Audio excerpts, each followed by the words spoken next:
normal. Like where when somebody I've says waited like tables before, when so I somebody guess says I can. something like yesterday I went to the mall, and you're like, that's an incredibly interesting sentence, because I don't believe that yesterday or malls really exist, and I think by the end of this conversation neither will you. Okay. Yes, I don't. I don't. I'm not actually like that. Like what? That's the example you just gave. You are though. You An put like when you exaggeration. say things like when you say something like nobody's actually gay. Here's what you do. You do the thing that Okay, people accuse me of yeah. doing on Twitter. You take a statement that like most people would probably agree with, but then you phrase it in a way that like 99 out of 100 people will read it in like the most incorrect way possible, right? Wait, what people accuse you do on Twitter, or what you actually do on Twitter? I don't actually do it on Twitter because you reject this accusation. I reject this accusation. I think people are just too Okay. sensitive. Okay, so you don't do it, but I do it. So continue. Yeah, People are too sensitive when they hear you call somebody subhuman, but when I say nobody's gay, I should know better. Yeah, exactly. Maybe we both should know better, Steve. Subhuman is anybody can be subhuman, okay? But saying like there's no such thing as gay, okay? Well, you know that, and I don't even think that's necessarily a bad thing to say, by the way, but just not to everything. Not when nothing is anything is like that's the problem. It's just when you push it on every single boundary, I think. But you can also keep doing it. I'm just why? That's just partly my... I'm just trying to. I'm trying to find out. I'm trying to find out like how. So, I'm not entering the conversation with the goal of I want to push 500 different boundaries on 500 wait. topics. Think of I'm it. starting out with like. Hold that thought. Hold it. Okay, I'm holding it.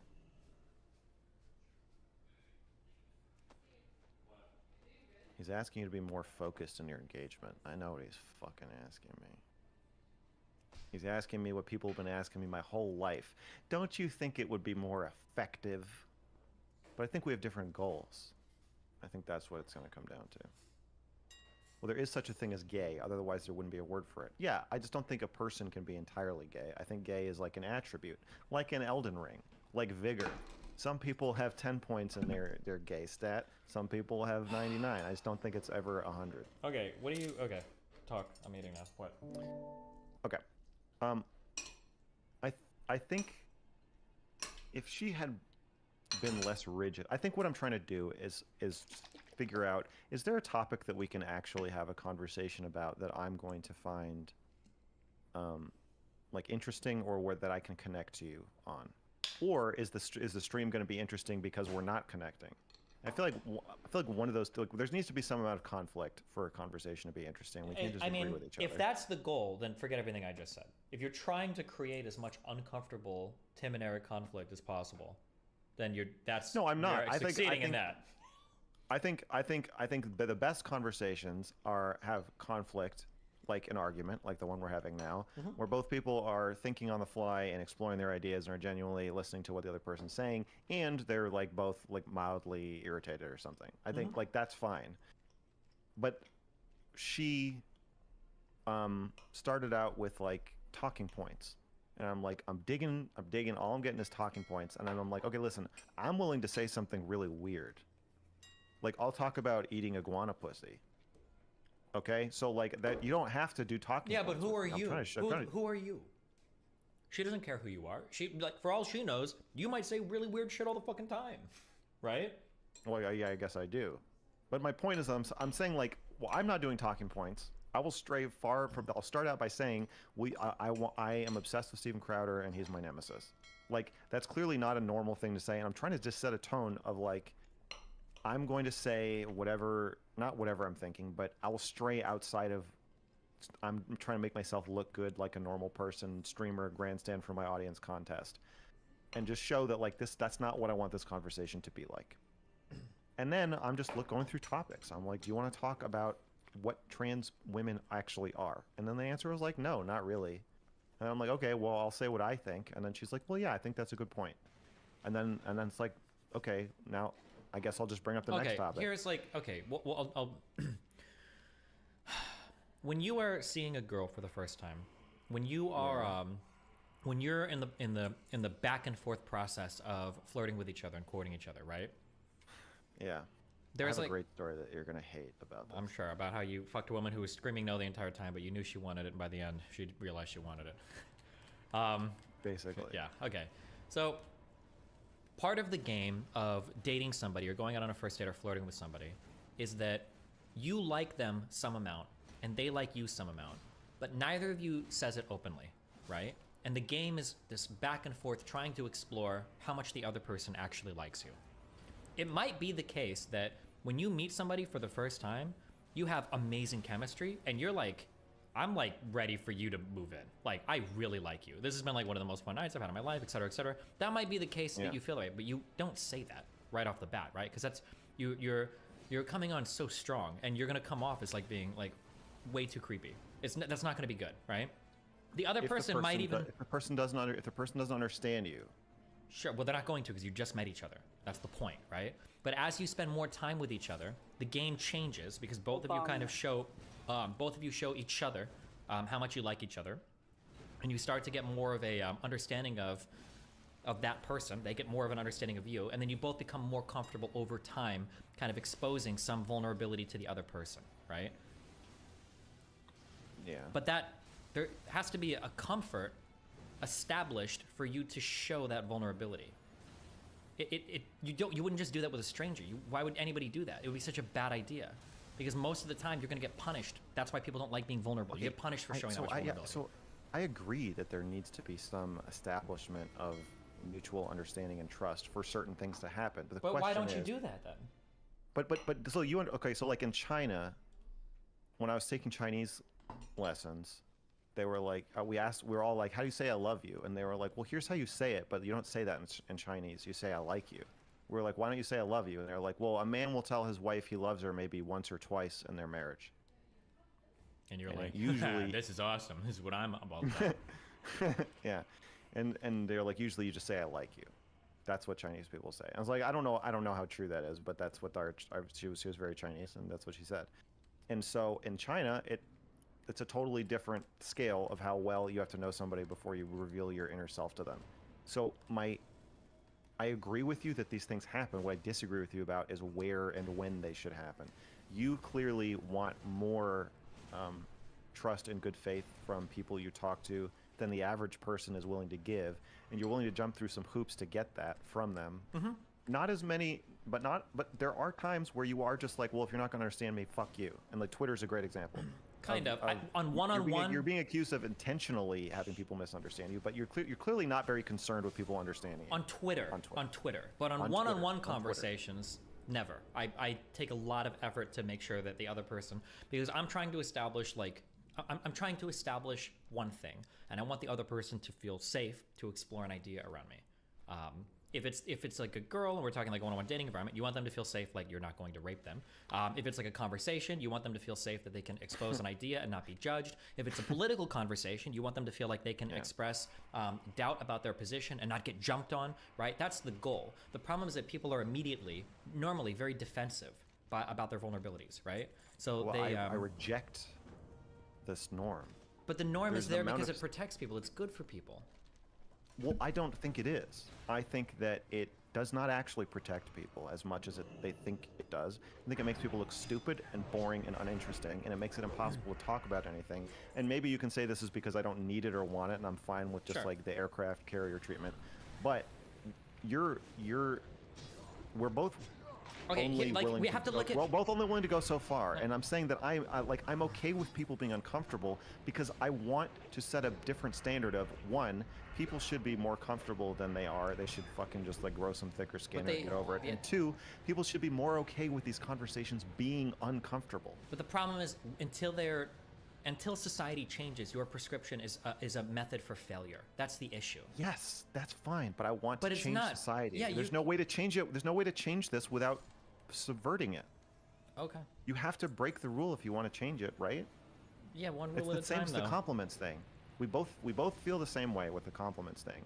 And I'm saying, you're a subversive guy a lot of the time. Why are you playing ball with this thing? Why don't you just say no? Because I want to build that initial level of trust so that I can get to the part that I want to talk about.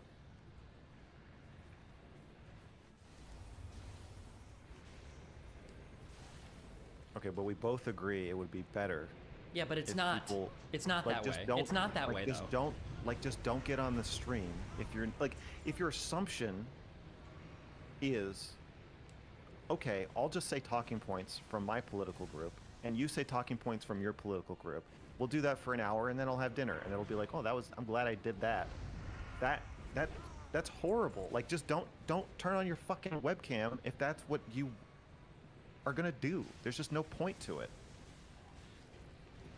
Why are we encouraging the audience to go from streamer to streamer, hearing them say the same things over and over again, and just like, it's like, which face do you want to see the same fucking sentence come out of? I understand what you're saying, but you're talking way past me, right? You're saying like, it's like you're trying to like roll your toddler around on the street, saying like, I think that society, you know, should be paying attention more. I think cars should be careful. People should be careful when they're driving, so they're not running over toddlers. And you have like 52 toddlers dying, and people are looking at you at the intersection like, what the fuck are you doing? You're like, well, I want society to change. And then you send the next toddler off into the intersection to get ran over by a car. So you're saying I should be more pessimistic and believe No, that not things pessimistic. cannot change. I'm saying that you have to. That is, well, but you have to acknowledge that things you can't exist change. in some cultural context, and that's the context through which you function in. Instead of just but pretending. I want to change it. Yeah, but you can't change it all at once.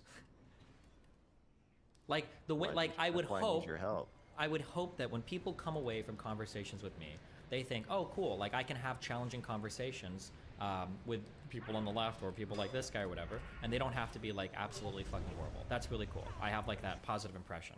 But that's only going to happen if I bought some level of trust with them first. If I just start off with the crazy shit, then we're fucked. But they'll never get that. They'll never have that takeaway. They're just going to feel like it's all crazy. I want people to leave conversations with me feeling like their ideas about how to connect with other people. If we didn't have a great conversation, if it was conflict, I want them to feel like their ideas about how to connect with other people, how honest they could be or should be or can be, are challenged. Yeah, you're not going to get that. If that's your goal, it's never going to happen. I think it is going to happen. I think you're a pessimist. Have you gotten that to happen with anybody yet but me? I think so. I think it happened with Lauren, but she just won't admit it. Okay, there's another thing you have to stop doing. Okay? She won't fucking admit it. You have to stop assuming people's mental states. Well, we agree that that's involuntary. You're saying I should stop saying it out loud. No. You're saying no. You're wrong. You're saying but I go should ahead. stop You can saying say a it out bunch of loud. shit that's not relevant to the conversation. Go ahead.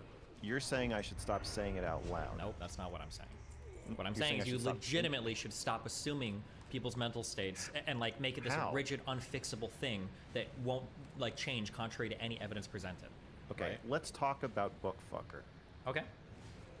Early on in the conversation, you decided, or perceived, I would say, since I also perceived it, and I think we had the same perception, that he was very uncomfortable, scared, walking back what he said, and was going to go jellyfish to get out of the conversation with whatever dignity you were willing to let him have, which was basically zero. That was my assessment of what he was doing. And he said he said that's not what he's doing. He said, well, my autism, or I must have blah blah blah, I made a mistake. Oh, I can see, that's actually really, could you actually give me some advice, blah blah blah. And like, we're both thinking, okay, this is evasion, you're trying to protect yourself, blah blah blah blah. And obviously I'm enjoying this because it feels very vindicating, whatever. Your perception of that seemed to hold strong. You were very courteous and charitable, and so you didn't say that's what you were thinking. But in me assuming your mental state, it seemed very obvious that's what you were thinking. Okay, but what's the... Are you saying that you're saying that you could have just not thought that? No, you but could have just convinced yourself, like, well, I don't know, maybe Booksmarts really did not understand English or the implications of the extremely simple, logical, tautological argument he's making. No, the You difference... could not have chosen to believe him. Let me know when you're done. I'm done. Okay, the difference was that I was basing my assumption based on a whole bunch of prior behavior. I had a whole bunch of data up to that point that let me make that type of assumption about him. With Lauren, you don't have that same level of information. You're basing it off of like other people, truly. Your foundational assumption, okay, now I'm gonna assume your mental state, okay? So I see that. Your Yeah, that's foundational ironically. assumption seems to be that you think that if somebody is willing to talk to you on their platform, they must have some level of trust in you. But you've probably interacted with a lot of people who will lie about that because of what it looks like to other people. You don't like that. And so your assumption about Lauren is, okay, this is the second or third time she's talked to you, and she's willing to have you on her stream. And if she's willing to go that far, she probably has a higher level of trust than she's willing to let on. But the problem is there are two things. That's what you think. I know, it's okay. There are two possible explanations for that. Now, on your explanation, you've assumed this is definitely what's going on. But another potential explanation, the one that she was trying to sell you, and that could be valid, is maybe she just likes having challenging conversations on stream. Now, up to that point, you haven't gotten enough information to differentiate between those two possibilities. So that's like a wave function that can't collapse for you yet. And she's trying to sell you on one story, and you're trying to say it's the other, but you have no way to resolve that. You don't actually know. And if she's right, now you're pushing her further and further out of that particular bubble. Okay. Do you acknowledge that you're moving the goalposts a bit, and you're switching from don't assume other people's mental states? You're saying assume other people's mental states with the appropriate amount of information as defined by me. Sure. Yeah, sure. Okay. Yeah. If you want to nuance my statement more, you assume, obviously, we always assume other people's mental states, but don't make that like a fixed, rigid, unchangeable thing that will not have contrary evidence, especially personal testimony by the person, unless they have good reason to lie or something, which you think she does, which also hurts your ability to... She does. Of course she does, right? But you understand, but you've built a world now. Nobody wants to be seen saying Mr. Girl is a good person. Sure, but you've built a world now where she must think what you think she thinks, and there's no other contrary thing that could change that. Nothing could change that. Because everything could just be her. But that happened with you in Booksmarts too, right? No, because I had prior behavior to go on. It might be the case. So do I. No, you don't. Well, hold on. My experience is that I can understand people's mental states with much less information than the average person. You also have that same experience, I think. I think that you know what somebody's thinking or what they're doing or feeling before most other people would. And I believe that is true about you. So the question is, what is reasonable to, I guess, feel you know what somebody's thinking, but how little information can you have that feeling, like base that feeling on? And then when is it reasonable to say it out loud, I feel like is another question. With Booksmarts, we both, yes, have information, but Booksmarts is making personal testimony to you, saying, no, that's not true. I'll even bring in my lawyer, and he will tell you that's not true, and the lawyer says, well, actually, you're wrong. But he was doing everything he possibly could to tell you what you're saying, what you see in me is not really happening, and he never conceded it, ever. And I don't think he ever will. It was too late at that point for him to do it. That was the issue. But you don't have the same level. About Lauren. No, but okay. It's too late. It's too late. So the only thing you can appeal to is if you had a personal interaction with her that the public isn't privy to, then maybe that can be justified. But nobody else can see that. We DM'd a bit. That's not what I'm saying. What I'm saying is that, like, if you had an extensive personal conversation and she was saying things like, yeah, it's fun talking to you, but like I'm kind of nervous about agreeing to some of these things publicly. No, nothing. I'll say if I leaked our DMs, it would probably not change anybody's or your assessment of my assessment. I think you would still think that I don't have the correct amount of information to make this assumption. But making an assumption is not a voluntary thing. Like, what are you suggesting I do instead? You didn't just make an assumption. You made an assumption. You tried to crucify her with it. Okay, so you're saying I should. What is your prescription here? That I don't make the assumption internally, or that I don't say it? My prescription is we take a Bayesian approach to our things. You have some initial assumption in your brain, and then based on the data that you collect over time, you change that. You update the information based on different data points. That's what we do. Right? So maybe initially we think like, okay, I think she's probably okay with this, but she's just shy or whatever. And then you just go from there. And then you collect more data, you have more conversation, you see what's up. Maybe her opinion actually does change, or maybe it doesn't. But you collect more data before you come at somebody with something that you've got like a 25% certainty on, and then you try to like Sherlock Holmes them. And if you're wrong, it puts them in an incredibly defensive position that screws up the rest of the interaction. Okay. And so you're saying if I feel that she's throwing me under the bus. So I was pissed off and my feelings were hurt. Uh-huh. Because she's pretending to her chat that she thinks maybe I think the age of consent should be 8 or whatever. Uh-huh. That hurts my feelings. Because I think that she thinks that I'm a very ethical and pure-hearted, good person. Better, Sure, but better. why would she think that? She doesn't know that.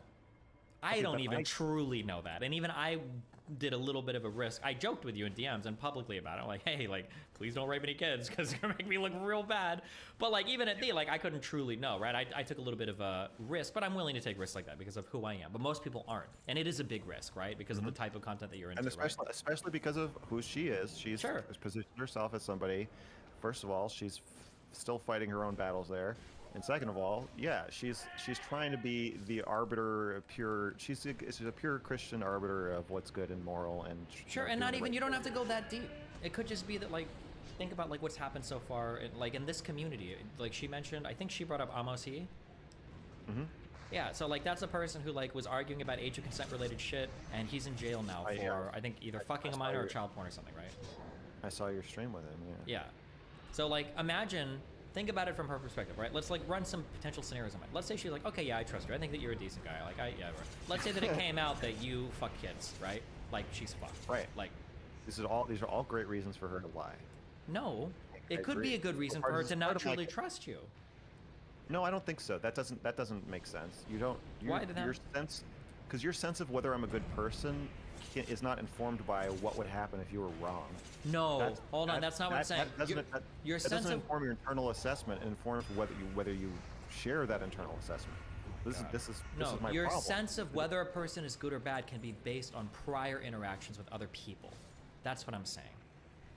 If you've gotten burned a certain way by people multiple times, that's gonna be factored in your head when you're thinking of. So you think that she thought Amosy was a stand-up guy, and then he disappointed her? Not necessarily, Like, but he was just a guy that's talked about weird child porn shit, and then eventually he became a weird child porn dude. he came into his own. He blossomed. Okay. But do you also see? Yeah, I give you that. That's a good point. So she's seen other people who said things like me, but to that again, I don't think that she thinks that what I'm saying is actually like what he's saying. Because he was saying. So as somebody who's like, I think I'm zero. kind of a friend of hers. Okay, I would guess. I haven't so talked to her too. about this. Okay, if I had to guess. My She guess foolishly is in trusts you. my guess. It's not. I'm the most trustworthy person in the world. My guess is going to be that in her mind, she truly doesn't know. She probably really doesn't know. She probably is like 30%. You could be like an actual child pedophile rapist person. I think in her heart, I think she has a good feeling. Even if she did, I don't think that somebody in her position would trust it. Well, that hurts me. Why? It's intelligent. It's an adapted survival mechanism for her though, or for anybody that So is works in this. racism. Sure, it could be. That doesn't mean it's not hurtful. It's not about a fault, but it's about like a realistic expectation of a person. Like I would say the same thing to a if there was a racist person that got robbed and beaten by like 15 black people in a row every time they met them, then when they met the 16th black person, they were like, you know what? I'm a little bit uncomfortable right now. I'd be like, yeah, you know what? That's fair. I'm not gonna argue with you about it. I'm not saying it's not fair. I understand. I totally understand her reasons for doing it. I'm not saying she shouldn't do it or can't do it. I'm saying it made me upset. So my question is, so like, yeah, I get what you're saying, and I agree with you. But what do you want me to do when I feel like she's throwing me under the bus? I feel like she does have a good feeling about me, that she does have a sense that I am a good, trustworthy, moral person, and then signals to her audience that I'm not, as a way to hedge. Well, I don't want to get burned. I mean, it's a similar thing to the conversation about Ariel, where it's like, you know, yeah, it's safer for you, but you're kind of fucking me over. I don't think they're fucking you over. Well, it feels that way. It's them being cautious. Yeah. I think you have to be respectful of that person's boundary. What When I'm boundary meeting like a powers? new girl, if I'm going on a date, I would expect her to be incredibly cautious around me.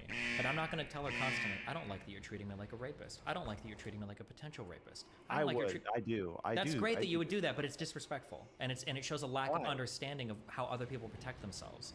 Because you're asking for a really don't- I intimate don't- level of trust you haven't earned. That if that person gave to any random person, they would get fucked multiple times for doing it. Literally and I think there's figuratively. I think there's a difference between telling somebody that their way of protecting themselves is hurting you versus telling them that they can't do it.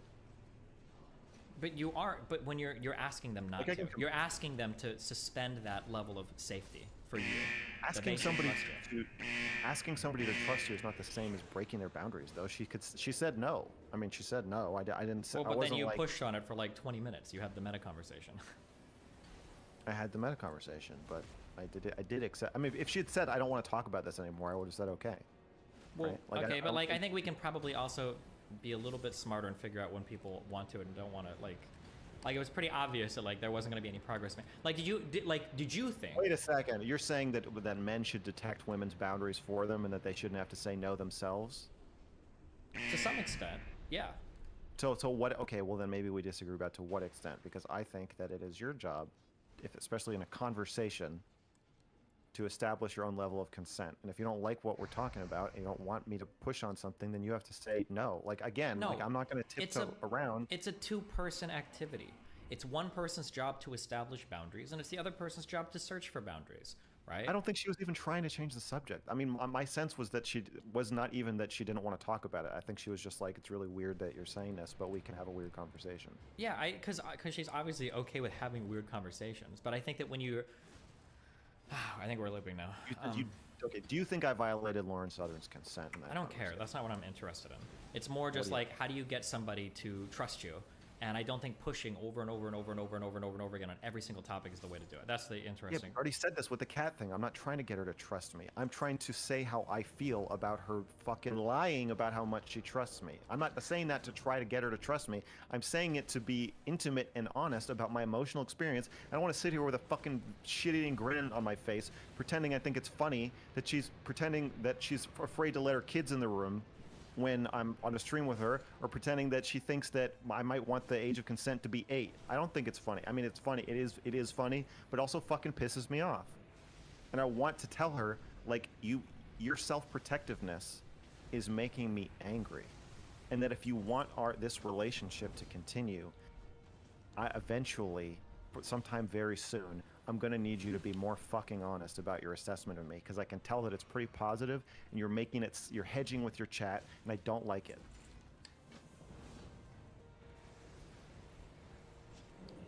Okay.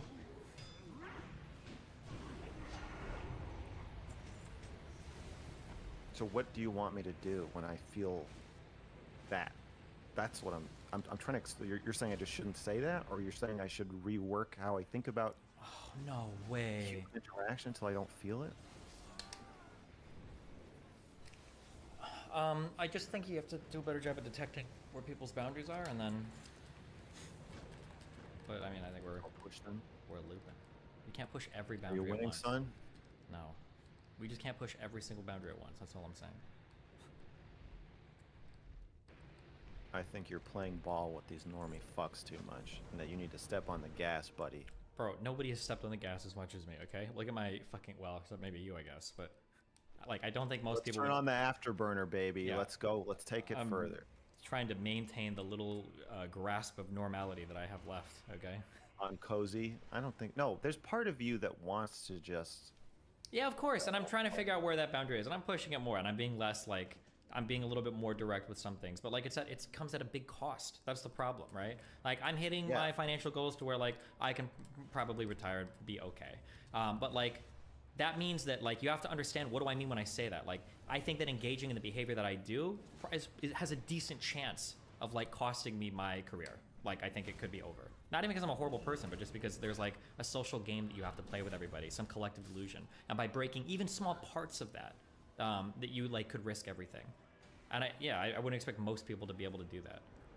Okay, so this is something you're also wrestling with yourself.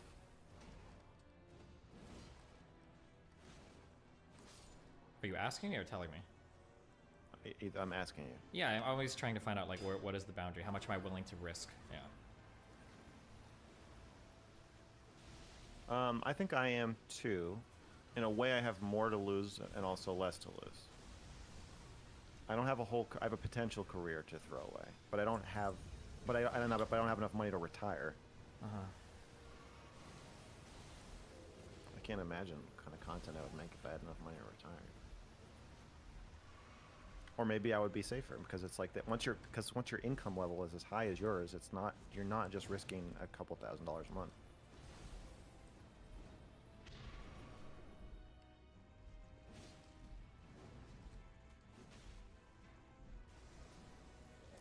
Yeah, well.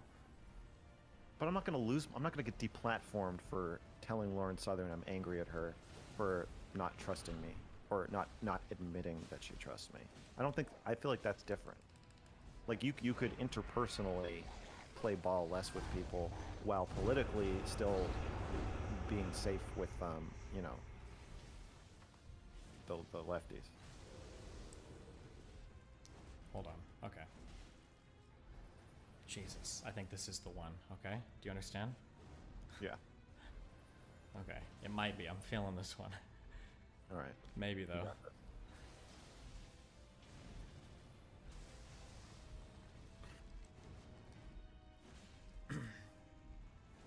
I just want you to have more deeper conversations where you're pushing the boundaries. And I think that if you play a game a little bit, you can get to push boundaries a little bit better. That's all I'm saying. No, I can't jump that. It's just not jumpable. Sorry. Do you concede that there's like an inverse relationship between how many successful conversations you can have if you play nicer with people, but then they'll probably be less deep? Whereas if you push really hard, you'll have more car crashes where Vosh just hangs up on you because you asked about Android strippers. But then when you hit gold, you'll really hit it. It's just a question of like, do you want to go for that 1 out of 100 ultra deep thing, or do you want to go for like having like 10 out of 100 like pretty deep things? And you probably still would find the 1 out of 1. It's not like if you were cautious with me in the first conversation that like we would have just stopped talking, right? True, but I think it wouldn't have been so magical. Maybe not. Have you talked to that Brittany Simon person yet? Oh yeah, I was going to ask you about that. We're talking, I think on the 20th. Okay, that should be fun. You've talked to her. What do you mean it should be fun? I don't know how to dodge that one. I'm rolling it correctly. I'm gonna die. I'm rolling it. I really am. Oh, the game. God gave me another chance. Hold on. God is giving me another chance. I'm sorry. I'm almost done with this. I hate my life. I hate my life. Why wouldn't he do his big move? Okay, I'm gonna roll into it. It didn't work. I can't roll it. It's unrollable. Do you understand? Do you understand what I'm saying? I understand what you're saying. Are you rolling early? No, it's just I don't know if it's rollable.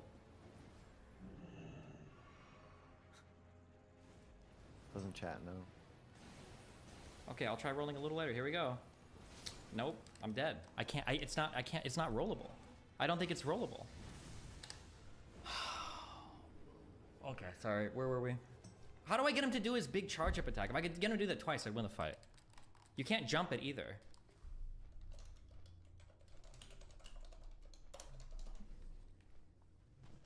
Okay, what do you want? Oh, Brittany. Oh, that'll be a fun chat, yeah. Yeah, you've talked to her a bunch of times. Mm-hmm. And that's somebody you can probably go as hard and creepy and weird with, like, immediately, and have it turn out just fine.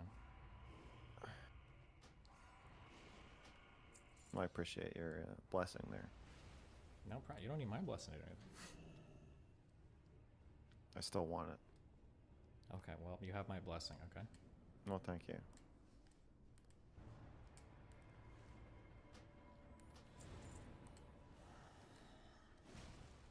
How'd you get a hold of... Did you email the aerial person, or did she reach out to you? I emailed her. I saw her on Twitter, and I was like, you know what? Fuck it. Oh, you know who else I emailed? Ella, A-E-L-L-A. Oh, Did you talk to her? Ella. Did you talk to her? I have no idea who the fuck that is. Sorry. Like Ella Girl on Twitter. She's the one who tweeted about flooding the market with CGI child porn to stop child porn from being manufactured. Jesus. Oh, she has And me then blocked, she's- so... Oh, really? Mhm. That's weird. I Yeah, thought you'd think all of we us were child like- porn people would be sticking together, but no, I guess not, huh? Yeah, we gotta link arms. She yeah, I emailed her. Oh, I wonder if her not liking you is why she stopped talking to me. I emailed her and we actually set a date, and then I was like, okay, can you confirm the date? Because she suggested it, and I was like, yeah, and then she just like didn't write back. So I don't, my chat really wants me to talk to her, so I don't know. I thought maybe you knew her, but now I see that. Okay, I'm gonna try to run and work jump that way. No, I can't. Yeah, I don't know her. Apparently she made a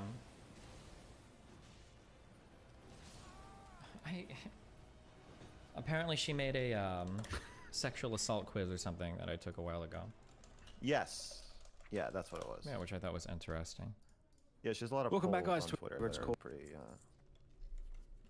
interesting, juicy, provocative, obviously. But she deleted her child porn tweet, which, you know, I'm upset about. How upsetting. Okay, what does he do? Oh, he's so far away.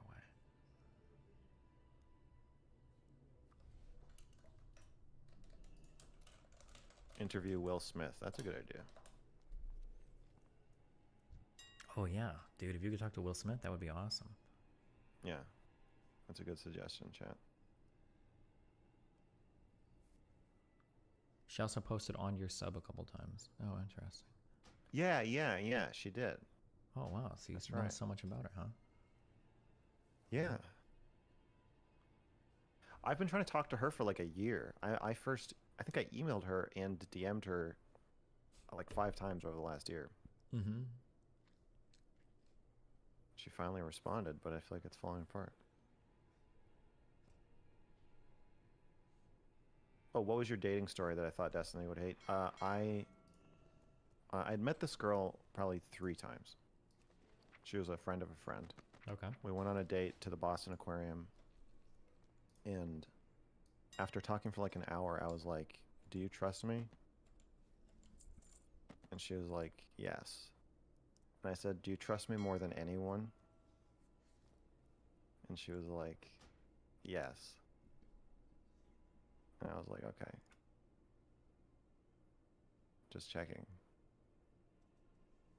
That's the whole story. Wow. But yeah. I've had when I was in LA, probably 20% of my dates would end with the girl just getting up and leaving in extreme discomfort. 20%? I think so. It was like a lot. I was like, I cannot believe this keeps happening. But it was like, yeah, within the first half hour, they would be like, I can't do this, and just get up and walk out of like the coffee shop or wherever we were. Damn. Real quick, how can I see which shields parry? What would they normally? Oh, I see. What would they normally get upset about? Yeah, a combination of like eye contact or I don't know, just like a feeling they would get from me. It's not anything specific, I would say. I think it's kind of what you're talking about, just an assumption of trust, me being more vulnerable than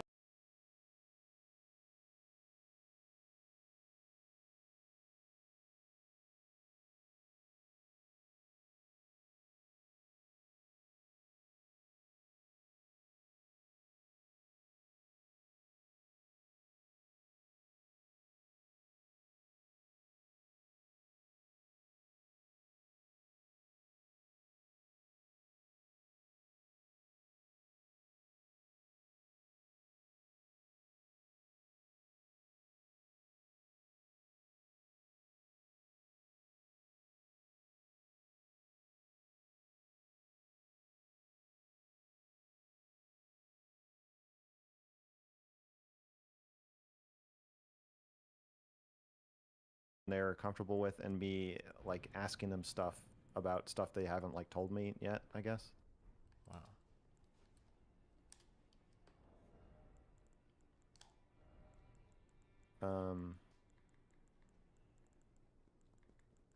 I asked one girl if I could spank her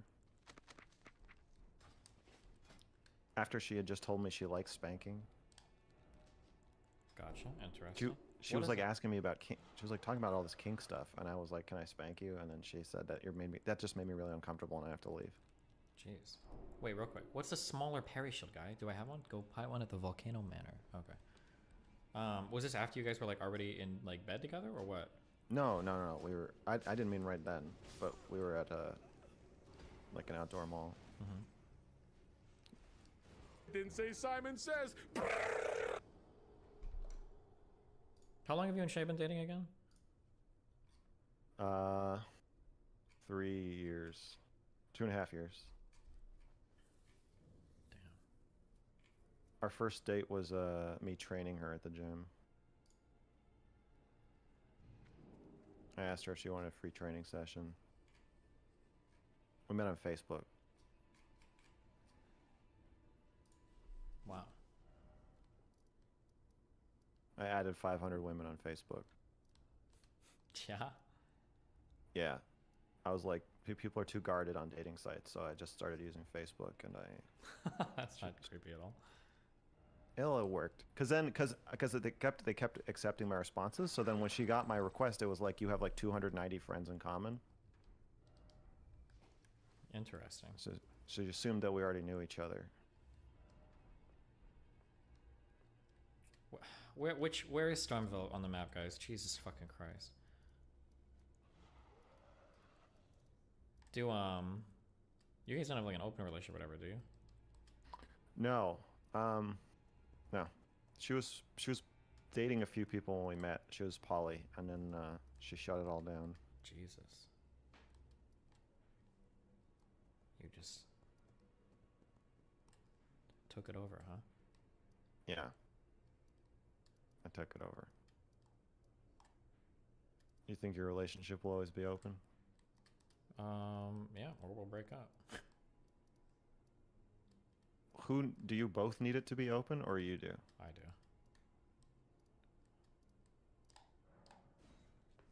You just can't handle it, Nope. or you're like, why handle it? Exactly. Who's your next talk with?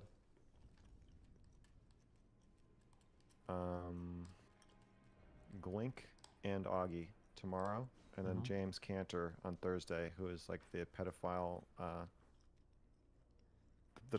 expert, PhD, semi apologist. I think he's got some pretty weird views. About what? Some quotes from him saying basically like pedophilia is a sexual orientation and should be treated as such, something like that. Is that controversial? I guess it is actually. Never mind. That's a dumb question. Yeah, it is. It is controversial. He's not saying the age of consent should be like lowered or eradicated, but he is like, It's silly that we know that we can't talk people out of being trans. We know that we can't talk people out of being gay. We know that we can't talk people out of their sexual orientations. But for some reason, we expect pedophilia to be different, right? Yeah. yeah, something like that.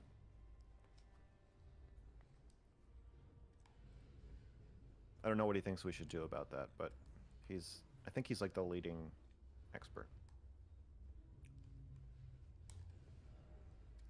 Wow. Okay, well. That should be fun. Yeah.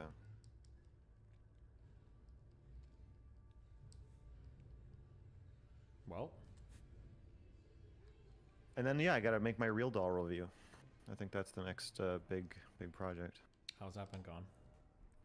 It's weird. My girlfriend Shaylin is very controlling about the doll. I've been having to try to stop her from taking over my project, or she wants to take over maintenance, or caring for. She's like, "You're gonna fuck it up," and I told her basically like, "You have to fuck off. You have to stop. You can't. This can't be about you." Wow. But yeah, I haven't, you know, started. Is she trying to like fuck it or? No, she's just trying to just interject herself into, you know. Gotcha. It's like she wants to like make friends with it, I think, or just, I think she just maybe feels threatened by it. Are you planning on leaving her for it? Is that what's the possibility of that happening? I think that's a 0%. I don't think I would Really, do that. zero. Be honest. Well, I don't have to leave her for it, because we don't But have if to it's have an her open or the doll. relationship for me to have a doll. It's not open relationship. It's just a doll. What if she gives you an ultimatum on it? Then I would say no. you. Well, I don't know. I would hear her So out, you but I could think you could leave her for the doll then. Let's be honest. potentially. Yeah. But I would be leaving her for my own masturbation freedom. Like I don't like if she said like you have to stop looking at porn or I'm gonna leave you. I think I'd probably say. Yeah, but that's different. Fuck That's you. all of porn. We're talking Yeah, about just yeah, one doll. Just that could I have a different doll or I just it's all dolls. Okay. I think I would feel like that's an overreach. I think whatever I do in my private space with inanimate objects has to be for me.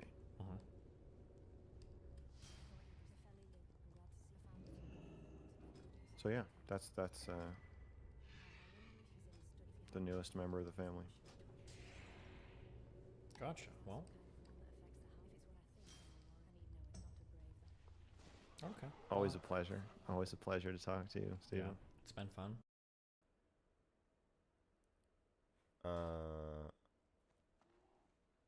Go easy on Melchi's European/disabled. I see. Okay, let me see if I can fix the camera angle.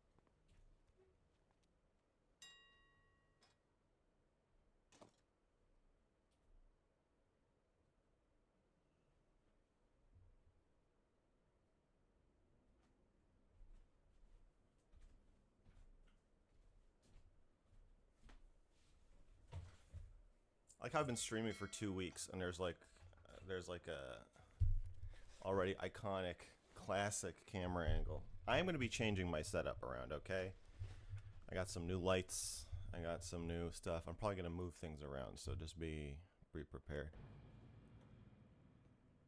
Show pants. No. Twerk for us. No. Don't twerk for us. Don't fucking tell me when I can and can't twerk. Hi, horses. Show us your cookies. They're in a kitchen. I'm not gonna say that. Thank you. Twerk for yourself. Yeah, that's the only person you should twerk for. Fix my shitty connection. I fucking did. I gotta. It's cutting off the top of your head. Well, check this out. There we go. I think that's okay if it cuts off the top of my head. So, yeah, Melina and I are going to talk, I guess, about my past relationships or wherever else the conversation goes. She didn't want me to, like, nail her down to a specific topic. So this was the only thing that I could, like, get her to agree to. I'm probably being paranoid, but, like, I'm afraid of, just getting stuck in the same conversations over and over. But I don't, obviously it's going to be different with her. I'm not worried about that. Are you worried that you'll be too honest? No. I think that this topic itself, not just the movie. Yeah. Itself, okay.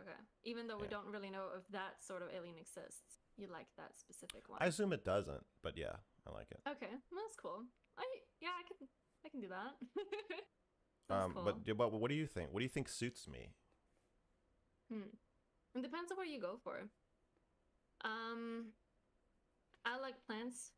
I wasn't really allowed to have plants before. I think Steve was Yeah. very against it. But then I just started buying plants anyways, and I'm happy with it. Because I like nature, I like traveling, I like Wait, exploring. okay, we're gonna call him Steven for this conversation. Yeah, do you say Destiny or do you say Steven? I try to say Steven to his face and Destiny behind his back, but I get mixed up sometimes. But I don't want to. I feel like it's just a weird thing. I feel like both are problematic, in different ways. In what way? What do you mean by problematic? Shaylin, my girlfriend, called me Mhm. Mr. Girl the other day by accident. Like, she was talking about me, and she was like, "No wonder these people like Mr. Girl." And I was like, don't ever do that again. Don't ever call me Mr. Girl." Mhm. And then I was like, well, I guess more people call me Mr. Girl than anybody calls me Max. Like, it's in a way, Yeah. it is more my name than Max at this point. Or I mean, if there's more people knowing you that way. Right. I mean, I don't call Steven Destiny. Well, I no, think I I might know. have said I mean, it, yeah, yeah. I don't want my friends to, but then but then sometimes people online are like, "So Max," and I'm like, "You don't fucking know me, bitch. Call me Mr. As Girl." Mr. Girl. So I hate both. So then I assume that other people feel the same. Yeah. That was interesting. Well, Yeah. whatever Okay, so you're happy with, right? no, yeah. You say Steven. Yeah, I say Steven. I don't know what I'll say. Anyway, he didn't What want does you the to have plans. returns? What does the was returns come from? The Mr. Girl returns. What does that name come from? well, I got banned from YouTube Ah. last year Mhm. for 4 months. Mhm. And during those 4 months, I was like, I guess I'll just start over. So I made a Yeah. new YouTube channel. I called it Mr. Girl Returns. Because the Now second you still Batman have that movies, channel. the second Batman movie is called Mr. Girl Returns. So I was like, if Oh, I get that's banned true. again, Mhm. then I'll be Mr. Girl forever. Mhm. Oh, that's true. But now you have your YouTube channel back. Yeah, they gave it back to me after 4 months. Oh, that's good. You must have been really happy when you got it back. I'm assuming. Or were you really sad that you got banned in the first place? I was very sad I got banned because it was like Mm. a ton of work. It was I mean, it was like, I guess I'll just keep going, but they're like, Yeah. fuck. Really, you really that algorithm really helps you. And so, yeah, people were just talking about me like I was gone, and I just had like screaming into the darkness that I'm still here, Mhm. but it didn't matter. And when I got it back, I felt like it felt so arbitrary. It just felt like it would be taken away again at any second. Mhm. Because like they're like, your channel violated the terms of service. You had pornography and nudity on your channel, and I was like, Oh, that's what it was. yeah, and I was like, I didn't though, but I got like false flagged for it. And then so like I was tweeting at them and emailing them and everything, and they were like, "No, we've reviewed your channel and like it's not coming back." And then after 4 months, they're like, "Hey, sorry, actually you didn't violate terms of service and your channel's back." Like, whoops. Like, so I guess the 4 months of like revenue and growth that you could have had like is gone, but here's your channel back. That was very frustrating. So, how did you get into Twitch from YouTube?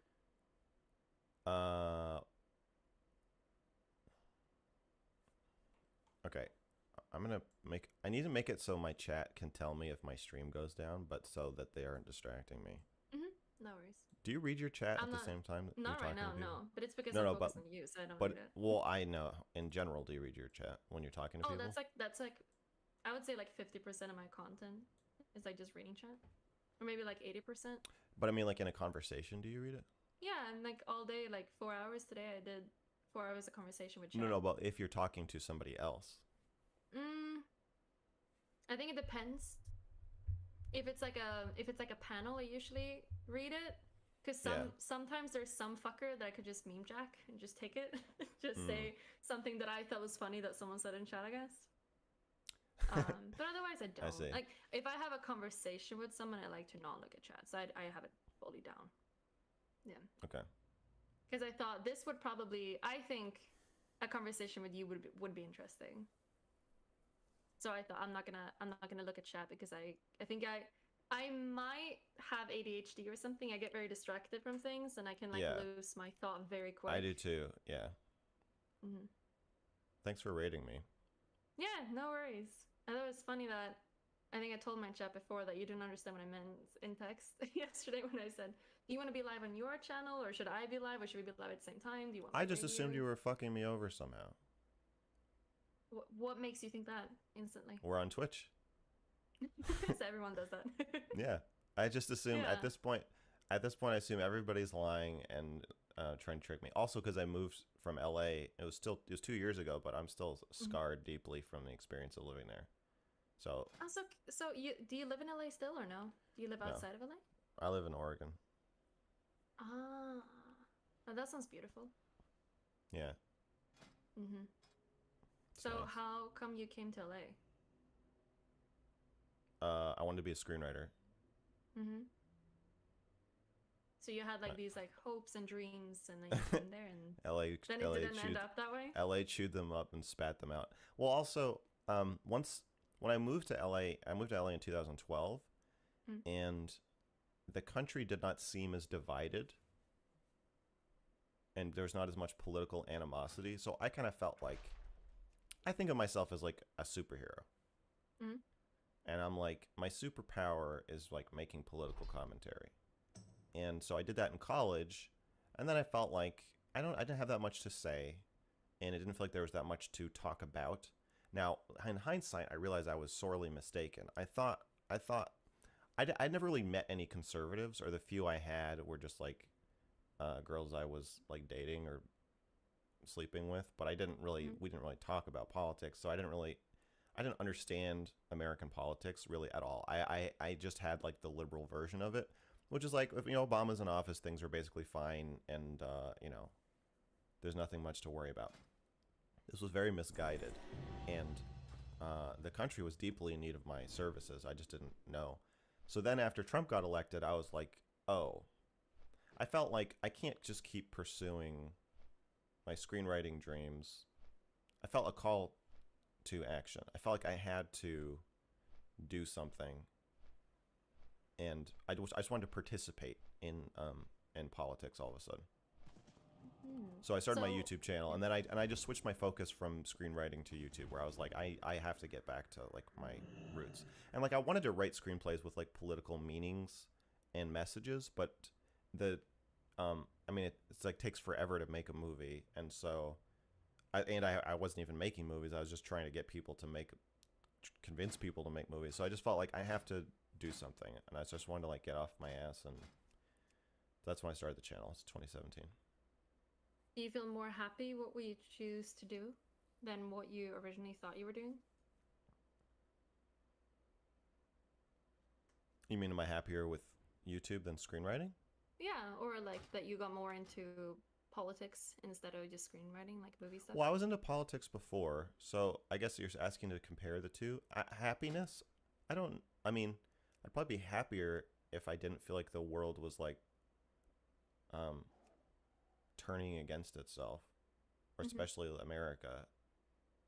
So, Socially, you yeah, mean? I'm socially, politically, and like violence in the streets. Like I wouldn't be happy writing screenplays, seeing this outside my window. I feel like that sounds pretty unfulfilling. I would be happy if if I felt like what the world needed was for me to write screenplays, and then I could do that. Like, yeah, that would be Mm. nice. But now I feel like it's um this. I feel like this is important. Mhm. Do you do you feel happy when you see progress? Like if you've done something that you say is good for the world or from society, like for society, For a brief do moment. you yeah, like for a bit, do you Yeah, feel like for you a ever second. like get over that and then you want to do the next thing? Do you Yeah, feel like yeah, it's like yeah. a stable happiness? I feel like, yeah, I feel like good. Like I did it. Like when I finish like a video series, I'm like, good job. And then especially if I get the responses I'm hoping for, or that I didn't anticipate, but that seem like I've done a good deed, then I'm like, yeah, Mm-hmm. great. And then yeah, move on to the next one. Mm-hmm. I'm curious, what is like the what do you think is the biggest problems that you try to fix or try? Do you agree with the characterization that you have attacked him? Yeah. Okay.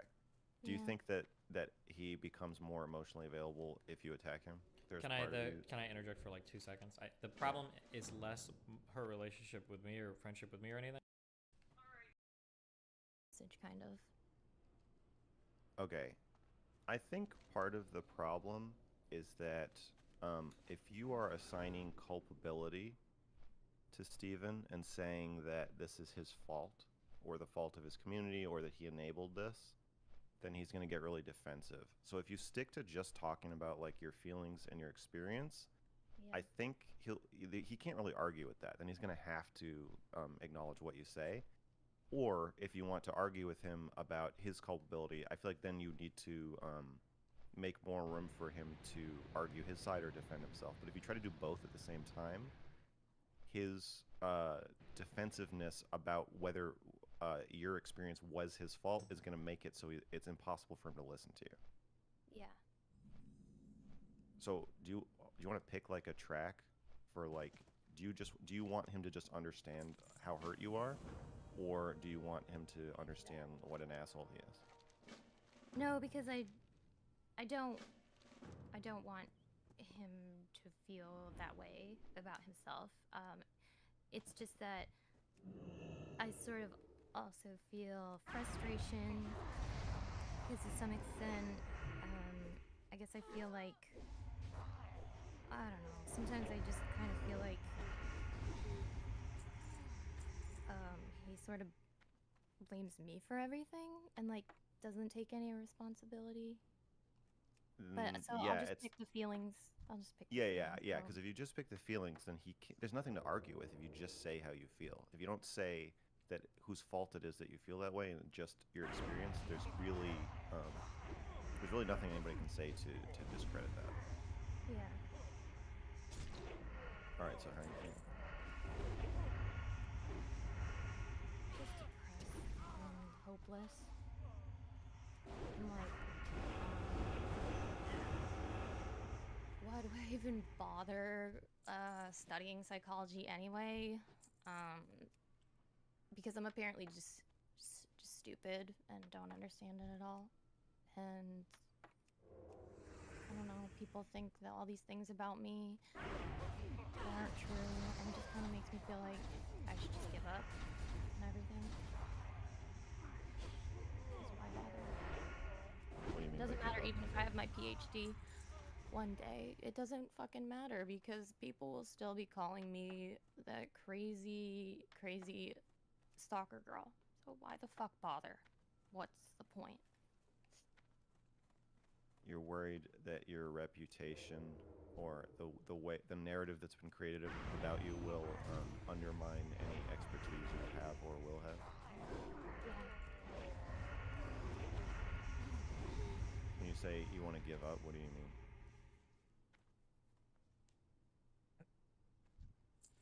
Just like drop out.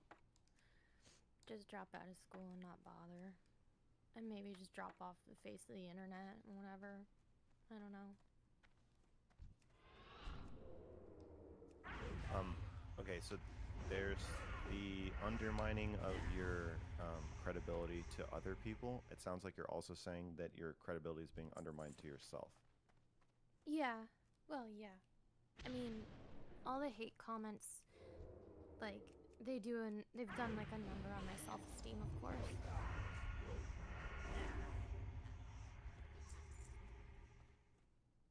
Yeah. Yeah.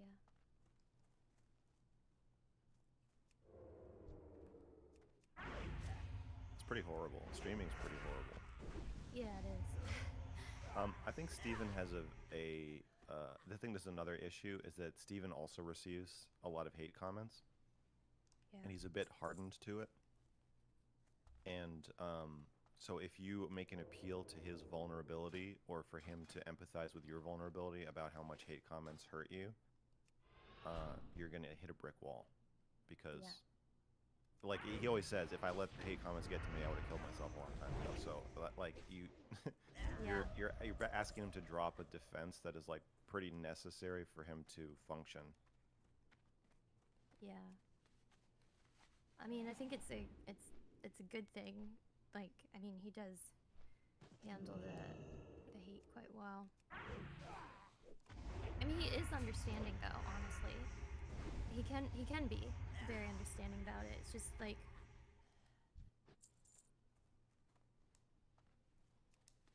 sometimes also pretty dismissive about it too.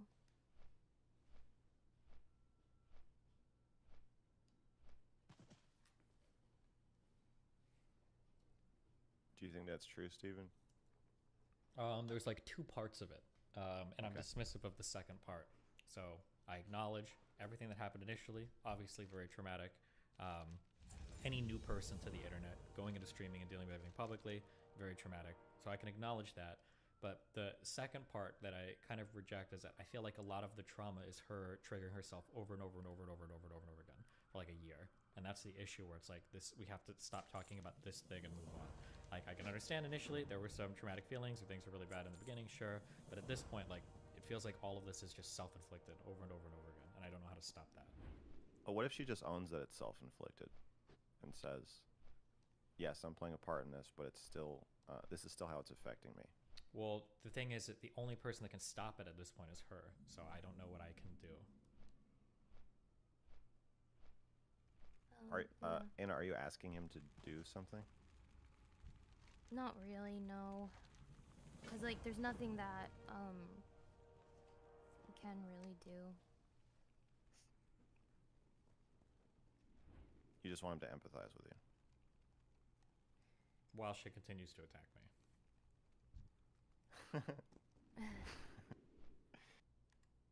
Anna, you just want him to empathize with you. Yeah, I mean,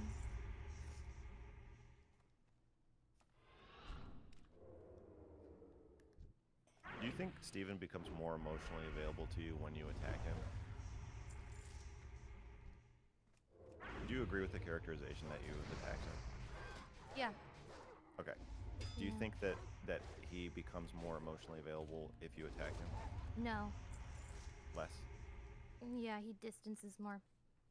Okay. Which is not, it's not like, it's certainly not like my intent. Like, it's not my intention, of course. Just slips out. It's more so that it's supposed to be more directed towards other people. I You don't say know how I- really mean things though. I don't know if you said it on stream, not to like leak the info, but like you like mentioned that you're like glad that I got banned or whatever. I think you were saying this on stream too. That's a pretty Yeah, I said it on stream. I said that it was karma. You getting banned was karma for everything you did to me. Okay. So, if you want empathy, and he's more empathetic when you're not mean to him, and Steven wants you to not be mean to him, is there a way that you can talk about this without being mean? Or like, I guess why did you say that?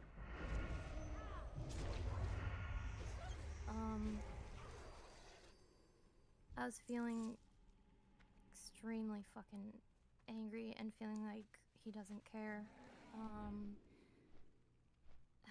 He doesn't care about what was going through my head at the time was he doesn't care about everything that's happened to me and how he said all this horrible stuff about me on stream.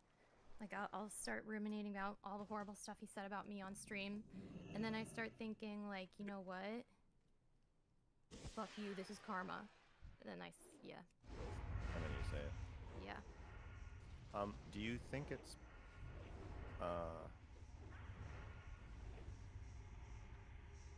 I feel like there's something going on underneath that where you're giving him a excuse to dismiss you, or like an out almost.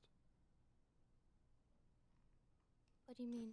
Like there's something self-sabotaging about saying something like that, because you know his reaction is going to be to like pull back. Yeah. Whereas if you just talk about your feelings, you run the risk that he won't care. But if you say something mean with them, then you get to kind of own the fact that he doesn't care. So it's like you're pushing him away before he can reject you.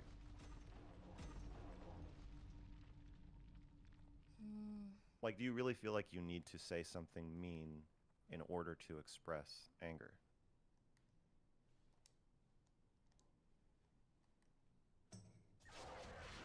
No.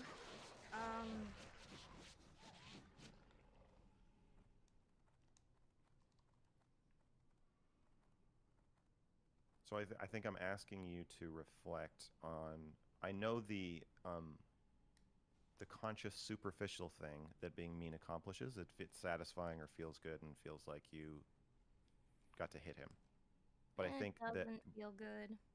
okay, or it doesn't feel good. But so then Because I'm I feel wondering. bad about it. Then I'm after. yeah, I'm sure you feel bad about it almost immediately. But Yep. it's like hitting somebody. But like the underlying, there might be another underlying function that is more self-protective, or there might be another reason you're doing it that you're not consciously aware of. Right. Yeah, I get what you're saying. Yeah. So, do you have any idea what that would be? Because I feel like if you can figure that out, then it can if you can figure out what you're trying to accomplish, and then accomplish it a different way, then you won't need to be mean.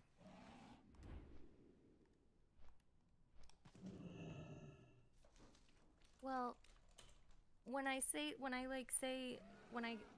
am on stream and talking about it and stuff, it's like there's different reasons behind it. Like I feel like I need to really try and get across to people just how bad it was. And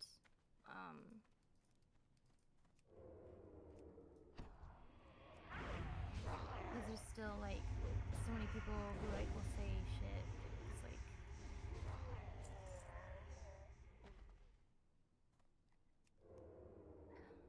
it's such like Didn't say mischaracterization Simon of Says. everything. Oh. Can you tie this back into the being mean part though? Like, is there is that you like giving up on people understanding how bad it was, or is that you trying to? Yeah, there is a sense of giving up. Yeah. There is a sense. Yeah, absolutely. I've felt like, you know what, fucking why bother? Like, yeah, there is Okay, a so sense of giving up. okay, so there's part of you that wants to destroy your relationship with Steven permanently. No.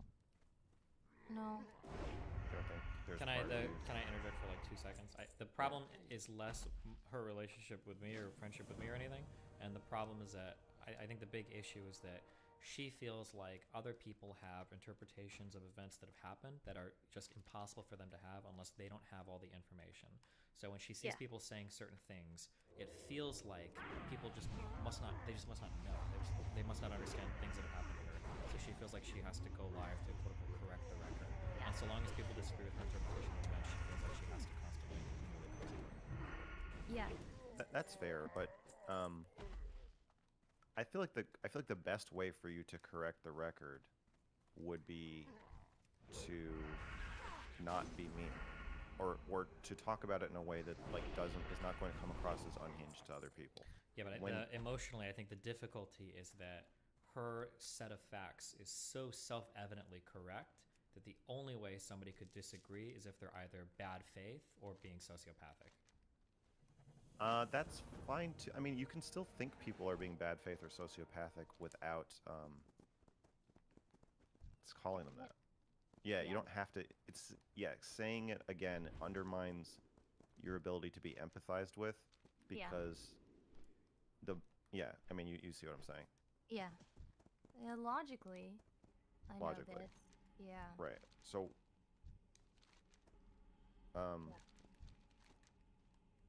okay, so when you say there's a sense of giving up that makes you want to lash out, like it seems like you're saying like there's a feeling of like They already think these like shitty things about me and stuff, so it's like why bother? right, but then so that's why I'm saying I feel like part of you does want to just trash the whole thing, and then after that passes, that like moment of rage, then you're like, oh fuck, what have I done? And you've just dug the hole deeper. Yeah.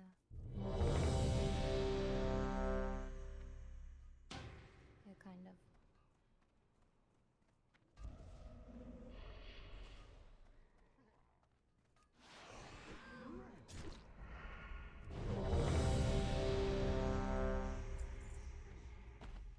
Speaking from experience, and I know Steven understands this too, you can't really control the narrative. You can try. Present your side of the story, see how people take it, and then move on from there. You have no idea how much I hate hearing that. Yes. No, I do. I have an idea. Okay. I think all three of us are pretty controlling people. Yeah, sorry, except Steven. Thank you. Never been told that I'm a controlling person.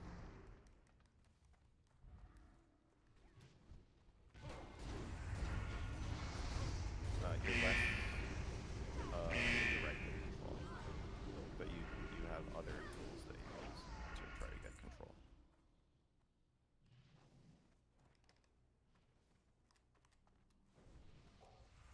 Mostly about what people think of me. What'd you say? About what people think of me. Yeah.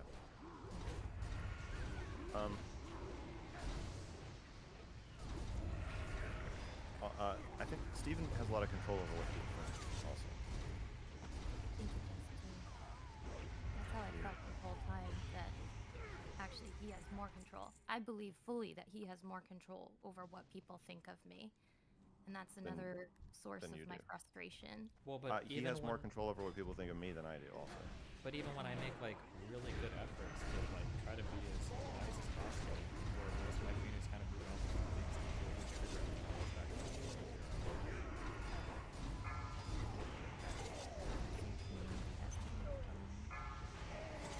No, I think that after we had one long talk a few months ago, I think a lot of people were like, oh, this was chill. And people were pretty chill. And then I think we went on a panel debate and nothing happened. We were like, oh, okay. And I think a lot of people, the problem is there's always going to be some percentage of people that don't believe it or that are going to hate you forever. That's just the nature of it. But then you re-trigger and then everything goes back to nothing. So, Steven, you don't think if you bent over backwards or put a significant effort into making sure that everybody in your community had the highest possible regard for Anna, you don't think that you can control that? I can only do so much because if I make, But you could do like I'm not hold saying on. you should, I'm but saying you that like could. if I make too big of an effort, then it just looks disingenuous, right? But I mean, like I've deleted like every single Reddit thread about her. I pause new Reddit threads even when she's getting triggered. I try not to respond to like pretty crazy shit she's saying on stream about me. I'll ban people in my chat if they're going too crazy. Like I'm fine being on panels with her to show people that she can be chill. Like I'll have conversations on stream with her to try to like control negative things. So like I feel like I've gone above and beyond out of my way to try to that may all be true, but okay. Do you agree with the premise that you have more control over what people think of Anna than Anna does? To some extent, yeah. Just by virtue of being a larger content creator, yeah. Yeah, I mean, I'm in the same position. I think you have more control over what people think of me than I do. Yeah, I mean, I'm hesitantly agreeing because there's like I couldn't convince people that you're a murderer, but if you would go out and murder somebody, you could. So yeah, you would have more control there. But like, engaging with that statement, I think, as you want me to. Yeah, I think just by virtue of being a larger creator, yeah, of course. Okay, let me put it this way: if we all have access to the same data, you have, because you're a larger content creator, you have more control over how the average person that hears about the data is going to connect the dots. You can suggest like, this is what this means, or this. I mean, this is kind of like how you launched my career. Is Sure, you were yeah. like, you were like, no, there's a different way to connect these dots than you're connecting them, and people were like, oh, okay, great. So Yeah, of course. Yeah, I think we agree. Yeah, I'm just hedging my language. Yeah. I understand. So I think just the fact of that is part of the problem for me. Well, but that problem is it's not just that. The issue is that. I get what you're saying, that No, it's hold on. self-inflicted and that No, she's it's more bringing than her that. animal. The issue is that I'll accept that maybe I could have done things better, or that I've acted stupidly, or been insensitive, or maybe even abusive, if we want to say that. I can accept those, but I don't know if Anna can ever accept the same. And when other people look at our interactions, I think that a reasonable person will look at everything and say, okay, Anna's probably a little bit abusive too, but she Didn't say can't handle Simon that Says. interpretation. And as long as anybody has that interpretation of what's happened, it's like unacceptable to her. So that's like the weird kind of bind we're in. I think I can accept that because of everything, I've been toxic towards you. Okay. You'll use any word but abusive, but when you're talking about me, you will roll out that abusive abusive thing real quick. And I don't think that any other person will look at the series of events and agree with that 100%. And as long as other people have different interpretations of the facts in their head, we're stuck in it. Okay, you know how people say that black people can't be racist or white people? I think that her use of the word abusive is probably pointing to the power differential in the. So in DMs, No. you're. It's because she feels like she's a victim of the circumstance, and so as a victim, she has like infinite leeway to excuse a lot of her behavior. No, that's not how it works. No, I don't believe that at all. Okay, well, I'm always going on about how, like, it feels like when we have conversations that when I try to say that, like, it feels like you're talking about me incessantly on stream and it never stops, your justification is always, well, that's because I have to correct the record on things you said about me. That's because other people believe things that's not true. It's because other people are saying things that I don't think that happens. So you always have like a reason for why you But I think if you can acknowledge the power differential and your sway over the narrative, then it starts to make more sense. And I'm not saying it's not toxic or abusive. It starts to make more sense why she would feel the need to talk for 12 hours to try to counteract you talking for 12 seconds. Yeah, I mean, I can understand that, but the issue is that it's not me talking for 12 seconds. It will be somebody else. That's why the issues keep cropping up. Because there have been periods of months, I think, where I haven't talked or said anything about her stream at all. But if any other person on the internet, in an old Reddit post, in a 6-month-old video, on an old forum post, somebody, random chatter, a random orbiter says something, like if she comes across any of that, then everything is like re-triggered again. Like that's the. Yeah. Okay, I can see I'm framing this in a way that's sounding like I'm blaming you. Or it's not like potentially- I wish I had more agency over whether she got triggered. If it was me saying something dumb and then she gets upset, I could understand that, sure. And then at least I have like some way to control that. Like, okay, well I can just stop like ever mentioning it would be good. But like even if when I have stopped, other people can still bring the triggering things up again, which is the. I think what I'm trying to say is that I don't think you can control it. No, I know I can't. That's my issue because I'm the Like one. That, I guess I'm saying that you have so much more power than her in this situation that even if you're trying to make a conscious effort to repair it and protect her from yourself and your community, you still almost really can't. sure, but then what do I do? Because I'm the one that gets attacked. I don't think she's asking you to do it. I feel like she just wants you to Yeah, but so it's like, have you sit ever? with the fact that she's tormented by this. Do you have a Just cat? like, yeah. Have you ever done? There's a real dick thing you can do where if your cat is walking near your significant other, you can grab the cat's tail and then it'll bite your. And they'll SO. think it's the yeah. That's like what's happening over and over again. Is she keeps biting me because other people are grabbing her tail, and then it's like, well, you need to be empathetic, and it's like, okay, well, I don't want to get bitten. Oh my god. So you And then to compound it or to make things more kind of irritating on my end, without getting too weird or political, like because of the narratives that people try to push against me publicly, like there are a whole bunch of other people that Anna kind of like teams up with that say just completely off the wall bullshit, false things about me. And then they all kind of like use Anna's experience to like bolster their own bullshit claims against me, and then it just gets really obnoxious at that point. So, like, I think okay, but in that go ahead. in that example, you're the cat. In that example, I'm the cat. Well, no, it's You're just, saying all these no. oth- In that you're saying all these example, other- it's in that all these example, other it's people. one other person grabbing like 5 cat tails and all that. But they're also grabbing your tail and you're biting it. Like if there No, were because not all these, I if won't. there No, were no. not- You can ask my chat if you think I'm lying. I generally don't talk negatively about it.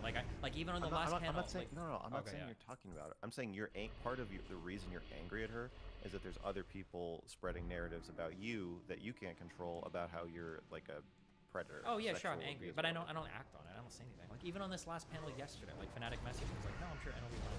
The last panel was like, totally fine. Like I was the reason why he okayed it because I said it was probably like I go out of my way to like not act out in anger. But yeah, I mean it is. But you feel it though. I mean, a part of why you're mad at her for saying you're abusive is there's so many other people saying you're abusive and you can't control that. Sure. Okay, so it's like a whoever's fault it actually is, or whoever actually is doing worse, or like yes, I agree that what you're saying, you are taking more steps to actively protect Anna's reputation than she is doing to protect yours. Obviously, that seems just like objectively true. The flip side is anything negative you say about her is amplified by 10 million and compared to what she says about you. Yes, that is But true. on the but on the again, but on I the don't other say negative things about her. Yeah, go ahead. but on the other flip side, well, even if you're just implying negative, I mean, you're implying some Or negative here, things this about is her right now. In yeah. this Hold on, wait. conversation. The reason why I want to reframe this because I understand the perspective you're coming at it, and ordinarily I agree that what you're saying is true. But I believe this. I think Anna will agree. Even if I was a creator that was half the size of her, we would be having this exact same problem. Because No. yes. I Because your there's a powerful platform you have is the big thing. So hold on. So I know I'm correct. If it was the reason why I know I'm correct is because so in her mind she's thinking that if I wasn't as large of a creator as I was, that there wouldn't be any people that would believe me. But if I was a creator that was half the size of her and there were still 2 or 3 other streamers in the sphere that believed me, we would be having this exact same problem. She would still have to like go online and like correct the record and argue with those people and convince those people. It would be the same thing. I kind of still disagree. If Wicked Supreme was tweeting the exact same things and Stardust and Aristocracy believe the exact same things, and I was just like a creator their size or whatever. Don't bring Stardust into this. I like her. She's all right. Okay, well, Fuck whoever else is Stardust. tweeting whatever, right? You would still feel the exact same way. It doesn't really have to do with the fact that I'm bigger. It's just if there are people out there that disagree with your interpretation of events. It's the fact that they're so goddamn many. No, Like- because it only takes one person. Yeah, but the gas, it's the one is the match, but the gasoline is the One represents all those other. But I don't think so, because it can literally be just like one person in your chat. It's like one random chat. Okay, it sounds like we're hitting an impasse where you're just saying you don't believe this, that she feels this way. We can talk through it a little bit more, but I'm confident that you will. If I was like a smaller streamer, but people like Wicked Supreme and Aristocracy still believe the things that they believe, Anna wouldn't just let it go. We would No, God, she why might not. don't- She might not let it go, but I don't think it would feel like a compulsive looping thing that she like scab that she has to pick at constantly. I think it would feel like something she would want to swat down. So for me, like if somebody accuses me, like sometimes people like dig up old stuff from my past and they'll say like, oh, you blah blah blah, you wrote this thing in your sex blog that you deleted 10 years ago, blah blah. And like if only 1 or 2 people care about it or think it matters or whatever, it doesn't bother me. But then if other people are like, oh, you're such a typical Jew, it's John Zerka keeps trying to call me right now. Did you get a message from him? if somebody calls me a Jew, then I know there are so many people who hate Jews or hate me or whatever that or somebody calls me like a pedophile, like that bothers me, even if it's just one chatter saying it, because I know that there's this perception about me that just gives it so much more weight. So I feel like yes, it might get under her skin, and she might be thin-skinned or sensitive, but I just think it's you're ignoring the elephant in the room when you don't acknowledge that you have a gigantic community, largely of people who think that Anna is insane.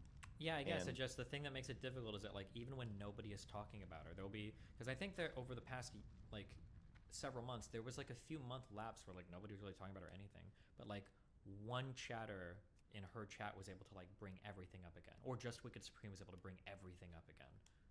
Yeah, but like that's Maybe how you can think she it is. goes along with me I mean- being a larger streamer, I guess, but like yeah, I don't think that that's like the most. Well, relevant it's a- part, no? It's because Wicked Supreme said that everybody would believe him. Everybody will agree with what he said. Yeah, but he's like a 150 viewer streamer, isn't he? Like, who cares? Also, John Zerka wants to be brought. Is asking to be brought in the call. I don't know if I think Zerka can handle this conversation. Yeah. It sounds like a bad idea. Yeah. Okay, so like I don't think these things are mutually exclusive. Like Anna can be extremely sensitive, can be fragile, can lash out when she feels scared or feels like the narrative is out of her control or feels gaslit. I think these are all experiences all of us have had in our personal lives. Online, when it's amplified and there's like strangers who are their opinions of you are changing, like yes, she may not handle it well. It might be that nobody can handle this that well, and that you've developed a way to handle it that's just super different from hers, where you try to have everything Did this mob die? skin, and she wants to hunt down every single person who's, perpetuating this narrative that she disagrees with, and fight them. But I mean, they can both be true. Okay, sure. Yeah, I guess. Yeah, I just don't know if it's not relevant. But if you want to bring in Zerka, we can bring in Zerka. But if we bring in Zerka, we're also bringing in Dan. That's the deal. Why are we bringing in Dan? Well, why would we bring in Zerka? There you go. All right, that's I fine. don't know. He's asking. Okay, well, so is Dan. Oh. But okay, moving on from that.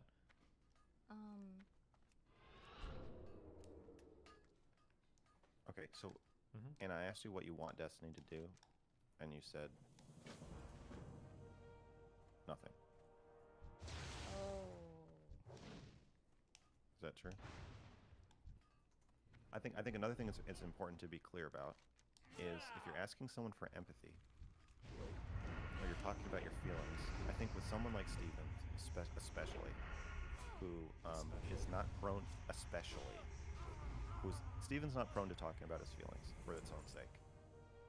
He's gonna talk about his feelings if there's a utility to talking about them.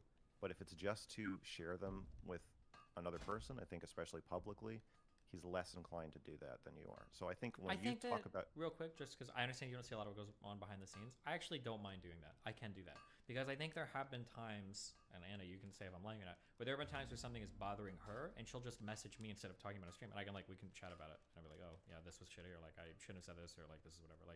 I'm capable of doing that. I have no problem with doing that. Okay.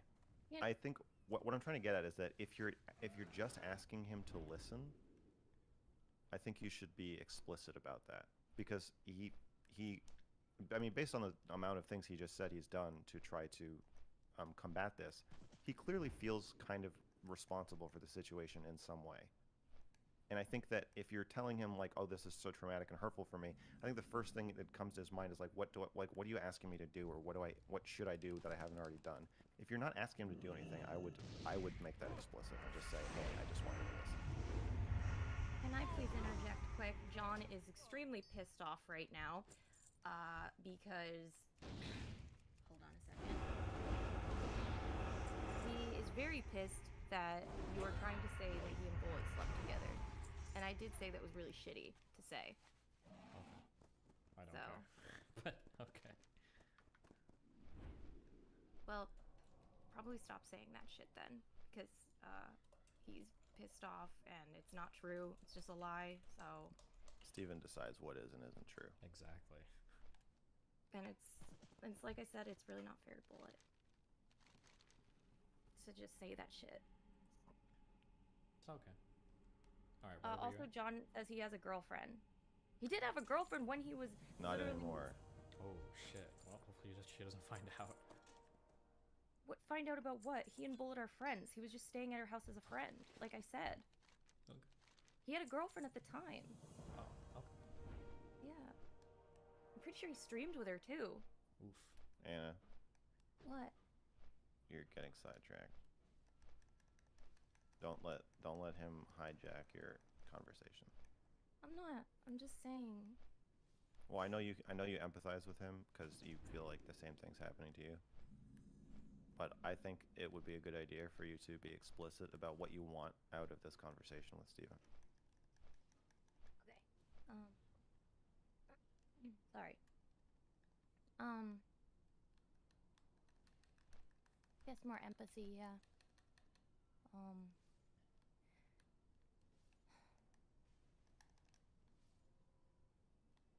I think if you want more empathy, you have to Not be mean. you have to not be mean, and I think you have to stop blaming him for how you feel. Which is a hard distinction to make if you're angry at somebody and you feel powerless. It's not so much that I'm blaming him for how I feel. It's more like it's more like I will feel like he hasn't taken a whole lot of responsibility, basically, for all the shit that's happened.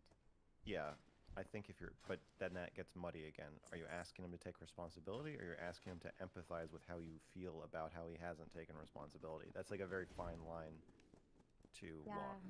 I guess both I'm asking for, which, I don't think you can ask for both at the same time. yeah. Because Well, then, if he's, empathy. yeah, I would just go with empathy Yeah. too. Yeah.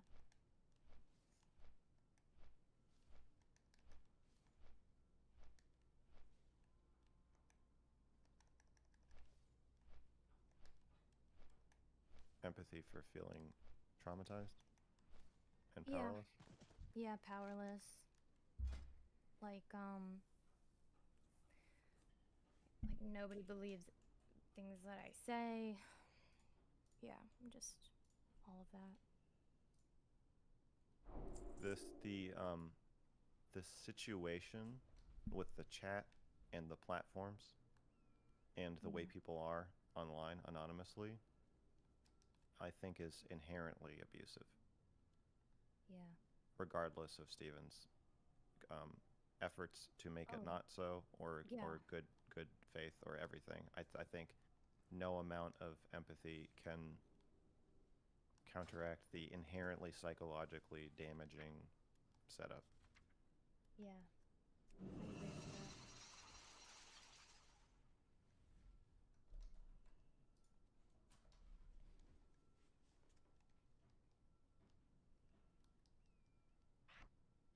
Especially if there's sex involved. Yeah. Um, How do we avoid this situation again in the future?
which situation? Her pain or The publicizing, the talking about it on stream and then getting okay, so you're asking for something. You want her to stop talking about this. Well, I mean, I think she should want it too, I would imagine, right? I do want it as well. Yeah. I know that's hard to believe, and it seems really weird. No, I think it's clearly compulsive, like you can't stop yourself. I think that's what I'm trying to get at, like what other needs you're trying to meet by doing this, and then I think that will help you stop. But so Steven, are you asking her to stop talking about you? Well, yeah, I mean, we've done this a million times, of course. But the issue isn't, it's because it's a compulsive thing that gets triggered. I'm not asking her to not talk, I'm asking her to avoid the things that trigger her to, like, complain about this thing. I don't care if she talks about me, if she, like, mentions shit about me on stream or whatever. But I don't want to run back to, like, a year and a half ago, this is all the abusive stuff that happened, like, that stuff. So what are you explicitly asking for? Don't call me abusive? I mean, I don't even know if it's even that much. I just don't want to relitigate, like, or rehash, like, past stuff over and over and over and over again because other people are triggering her about, like, past stuff. Well, okay, like, the thing is, I don't want to say, like, don't call me an abuser, because that doesn't really encompass what I'm talking about. Because she could get triggered and then be like, I want to go over, like, these are all the ways that Steven, like, mistreated me, or people need to know the truth. Like, and she could never call me an abuser, and it would still be like, this is, like, not a good thing to keep getting hung up on over and over again, right? So it's not, like, about that, you know? Do you feel like she's pulling the rug out from underneath you when she agrees with you on a shared truth or narrative and then snaps and contradicts it? No, because I don't ascribe that much agency to her, so no. Then why does it matter? Because... Like, why do you care what she says, I guess? Well, I mean, technically, I guess I don't, because I can just do this. But, like, for her sake, it's probably not healthy, right? Technically, at the end of the day, it doesn't really affect me. Like, I just stream stuff. But it's probably...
I mean, it not drives me healthy. fucking... I hate when people call me an abuser. You're saying that doesn't affect you? Everybody calls me an abuser. I don't care at this point. Well, that does not make it worse? No, it is what it is. Like, I don't care. Okay, so you're saying that your request for her to stop calling you an abuser or stop relitigating this is I think it's bad for her mental health. Yeah, I think it's not bad at all bad for you.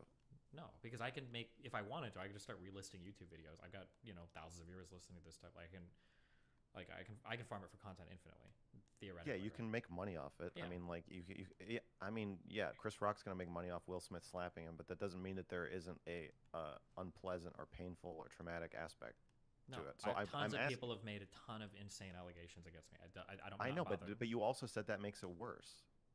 No, I said that what the irritating part is when, like, other people show up and then Anna is, like, unknowingly, like, playing into, like, Bad Bunny or these other, like, crazy people. That's like, fine, but you're saying it's irritating. They show empathy for me. They're not. They're using you to further their political goals. No, they're not. Okay, I'm trying. What I'm trying to. Okay, Steven. It sounds like you have a negative emotional response to this, even if it's a small negative emotional response. I'm not saying you're up at night, like, crying all night, thinking about this. But are you? What I want to get at is what you're asking her for. Is there any part of it that is about making this better for you? Yeah, I mean, I guess if she wasn't adding on to that, but I don't think that's ever going to happen. I don't. That's like, that ship has sailed a long time ago. But The Destiny is a abuser dog pile? well, that and she will always join those communities. Even if we were every 100% okay, I think anytime I get into a fight with any figure online, she'll probably be in the other community's chat saying like, oh yeah, like his community abuses me too. Like I think she'll always. I don't think that'll ever stop. I wouldn't even But ask for it. You wouldn't ask because you think that she'll say yes and then not do it. Yeah, no, that's like way out of the question at this point. Because regardless of her feelings about me, I think she genuinely believes that my community is like sociopathic and has engaged in like just unmitigated harassment of her, like to an insane extent, and she'll never change her opinion on that. So even if I'm fighting with like people are telling me in chat, she was in Kethel's chat, like being nice to her. So it's might be So yeah, like I was saying, like that ship is yeah. So that ship is. I know what it's like to be terrorized by your community, so of course I'm gonna like. Yeah. So like I said, this ship is like totally self. So I don't even care about this. It's not something I'd even make an ask for. I think you could ask even if you know the answer is going to be no. No, I'm good. I have realistic expectations of people sometimes, so it is what it is. Maybe too realistic.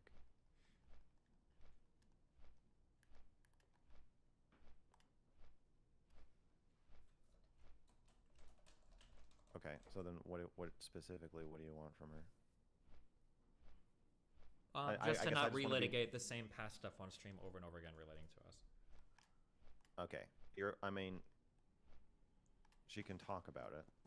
No, like move on. Like if You she wants don't to want talk her about to talk things about it at all. No, like if she wants to talk about things I'm currently involved in or whatever, like my ban or politics or whatever, that's fine. But not like I need to go in for the 50 millionth time about how like the horrible like interactions I have with her. Like I think that I don't think there's nothing good about that. It's just horrible every time. When it comes Horrible- to you, horrible that's all for I her. talk about. Is the same shit over and over and over and over and over and over and over again. No, not always. Sometimes I'm in a panel, or sometimes things are coming up, and you're giving your opinion on stuff. And I disagree with a lot of what you say, but I don't even care. That's fine. You can say that. I don't care. It's not like I don't like keep my name out of your mouth forever. I don't care about that. If you comment on shit I'm saying on panels or whatever, it's just the relitigating of stuff from 2 years ago over and over again. Any statement that begins with "I need to clear up the lies." But your claim is that you're saying you want her to stop doing that for her own good alone. I mean, I guess there's a small part that would be nice for me, but Well, I feel like that is important, even if it's small, because otherwise it sounds like you're trying to advocate it too. how am I trying to have my cake and eat it? Because you're telling her stop talking about me, but not for me, for your own good. And It is- I want you to stop. I know it is also for her own good, but it's like the more you can own that it's also for you, the more it'll resonate. Because if you just No, I don't care. I won't own that, really no. Because if I really That's wanted to, me and Dan could come on and do 3-hour streams like weekly covering like Anna stuff related to me, and I yeah, but probably that make also a ton of money. that is you will make a ton of money, but it's also self-destructive for you. No, it's not. People think it's funny as fuck because nobody. Not to But I'm sound talking mean, but about like for given you- the I'm talking about totality you of the personally. situation. No, it's not even to me personally. Where I've been involved in. I don't think it's good for. I don't think it's good for either of you to loop about the other person. I can do it reactively, and I can make a lot of money, and it's Why fun. would you do that? To Yeah, me you can after do all everything kinds. You you've can make all done? kinds of money. Yeah, but hurting it's not like yourself. I'm not like emotionally hurt by the situation, right? Like I could. But I like, feel like you are. That's what I'm saying. Is I think to whatever minor degree you're willing to admit, you are. And I think the more you can own that, otherwise you're saying. I could show stop you for a talking- week that I'm not if you really. No, sorry, go ahead. No, I won't believe you because I'll just think I know how you feel despite whatever you're saying. Base. So Okay, go ahead. well, yeah, you see what I'm saying that. Okay, can you imagine that I'm right for a second? And Yeah, it sounds see- like you're trying to say that if I can say that this is the thing that I want and I take ownership of that it gives her a little bit more of a. Is it prerogative? She's got like more of a thing Yeah. to act on. That's it. I get it. And responsibility. I also just think that if you don't say that, the statement, "Hey, I'm telling this person I had like some kind of relationship with in the past and friends with now, I'm telling this person stop saying bad stuff about me only for her own good. I'm just like a saint, and I just want what's best for you, and what's best for you is to keep my name out of your fucking mouth, you lying bitch." It's like it just doesn't. I feel like if you just add in that It would make this me does feel so much better emotionally. I would be Jesus cleansed. Christ, dude. Okay. Jesus It would just fucking Christ. it would just do things to my spirit. Even.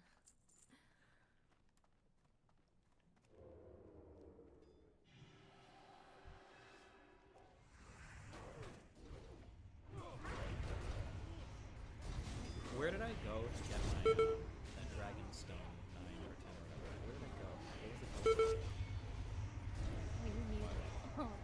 Right, because right. he's. What? Because I what?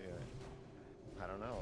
You tell him. He likes to deny that he doesn't. He likes to pretend like he doesn't know. I had to ask a question.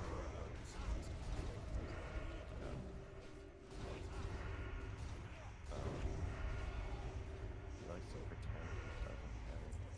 Or maybe he likes to deny that. I don't know. But Yeah, I don't just know. think. When he does I that, think. when he says that stuff, I don't know. I guess it comes off as like kind of like ungenuine or something. Ingenuine. I don't think that. I think that he's just a little more guarded. Yeah. That. Yeah, that. Okay, but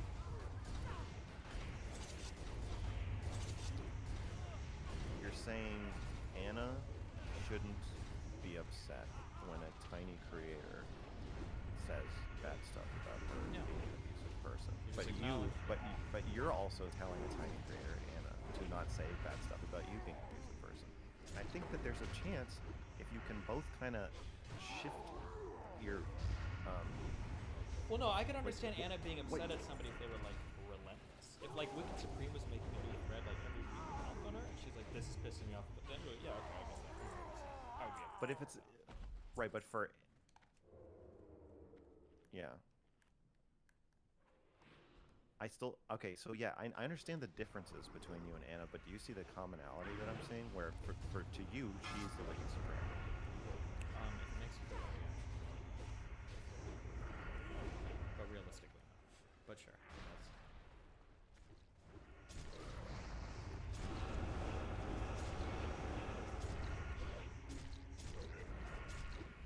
Run.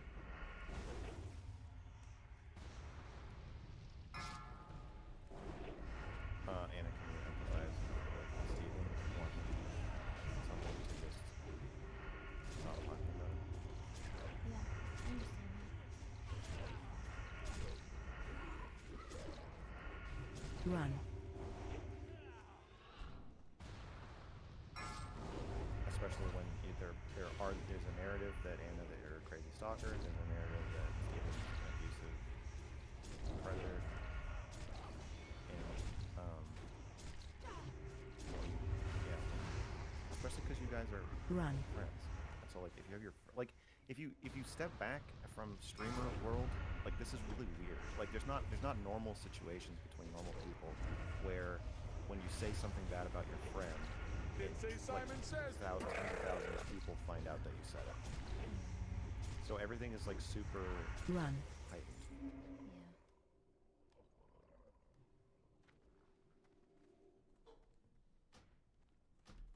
True.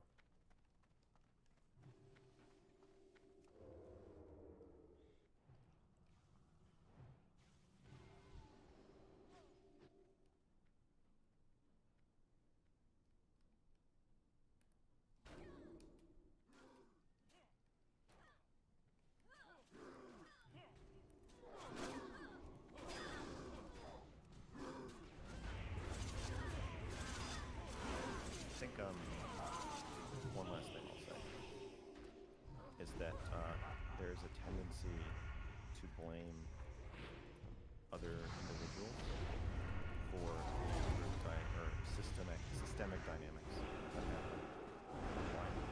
So like like everybody hates Keffels because Steven got blamed, right? Or Steven got banned. Everybody blames Keffels. Keffels didn't ban Steven. Twitch banned Steven, but Twitch is faceless. There's no way to reach them or talk to them. So we just hate Keffels as a stand. Wow. If I would agree with that. Well, if Twitch had responded to Keffels' tweets about you with, hey, we understand your blah blah blah. But I understand what you're saying. I agree with you like 99% of the time. The only reason I would say Kevin's different is because this is somebody that like explicitly just uses their audience to do like brigades and shit. Like that's all they do is try to get outcomes on platforms. But for like any other Sure. person, like if I got banned But- because I'm fighting with somebody, people will blame that person instead of like when it's probably not them 100% that did it, right? But I want you to picture what the reaction would be if Keffels said, "Okay, Didn't we're say gonna Simon brigade," and says. then Twitch said, "Well, that brigading doesn't really work." So no, that's cute, but We're not banning anybody just because you are organized crowd. Like, stop. Come on. This is free speech. We have political streamers here for a reason. Steven's entitled to say his political opinion. And if you have a problem with it, then make a stream, make a better stream, and compete with him in the marketplace of ideas. Sure. If Twitch said that, nobody would hate Keffels. It would like they would think she's annoying, but they wouldn't. Nobody would be like, you fucking bitch, you tore down. Yeah, probably, yeah. This. Okay. So I think that we all have a tendency to do this when, because there's no one at Twitch to get mad at. Like if we got to see the fucking, face of the person who made this decision, who saw those tweets and was like, okay, well, finally I get to drop the ban hammer on Steven. Then we would hate that person, but we don't get to see that face, and this is by design. And so I think part of what's happening in this conflict between you guys and a lot of online creator conflicts is that there's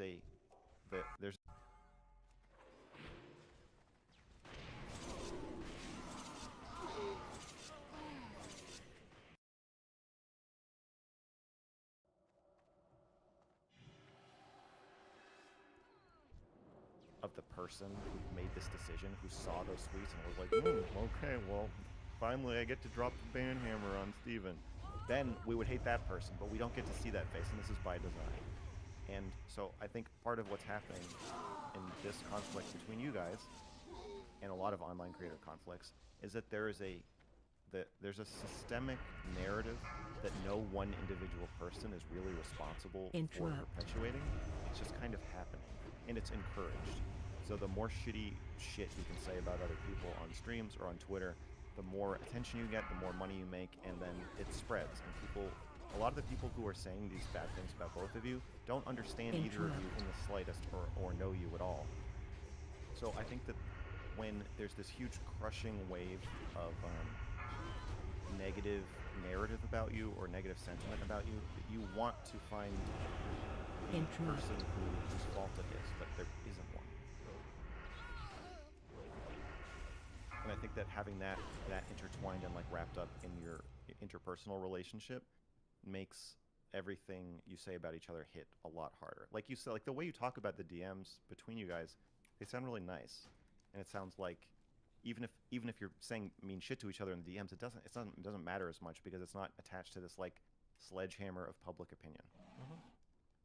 Yeah. So I think that also acknowledging that might help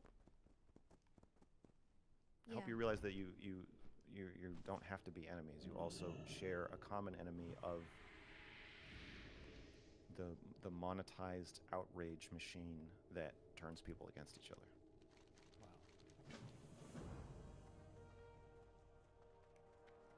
I know I'm reaching you when you sarcastically say wow. I love you, buddy. I love you too.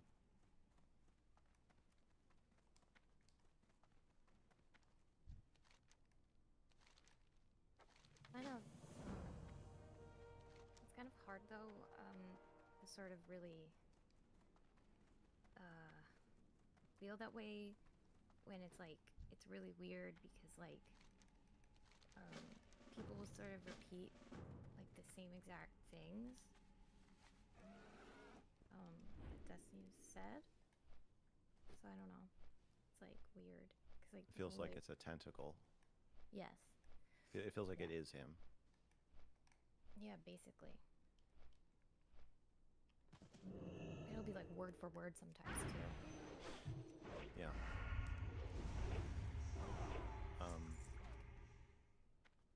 It's unsettling.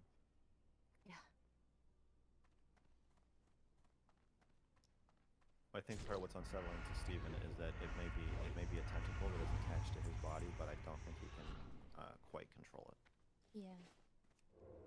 And I have the same experience sometimes too, where somebody will say something about me, and then one of my fans will say, "Well, no, Mr. Girl believes this," and it'll be word for word something I said offhandedly on a live stream like 3 weeks ago. And I'm like, wow, I did say that, but it doesn't.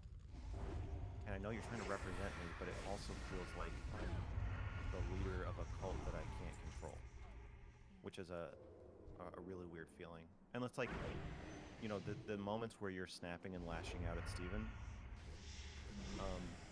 Imagine if those became like policy, and there was like, you know, hundreds of thousands of people who just now take that thing you said when you were lashing out as your like holistic standard permanent position and then would repeat it over and over again. Like I understand it hurts you. I just want you to also think about that that's not really Steven.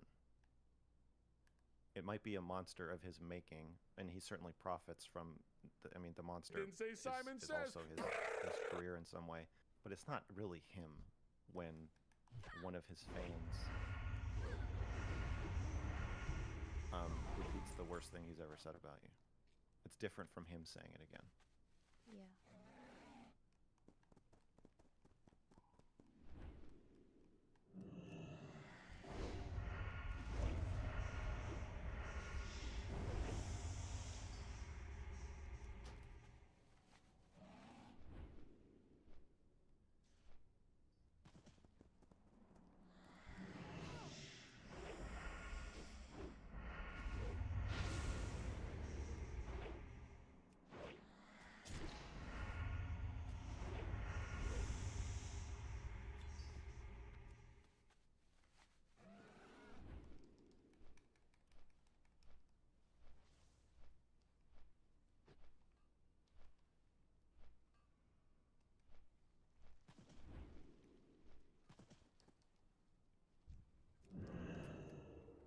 My last piece of advice is that I don't think you guys should make an agreement.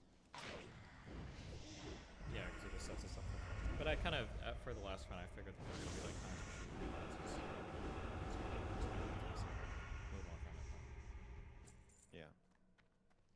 I also think that like the ideal resolution is not that Anna is has all these horrible things she wants to blurt out about you, but like is holding them in.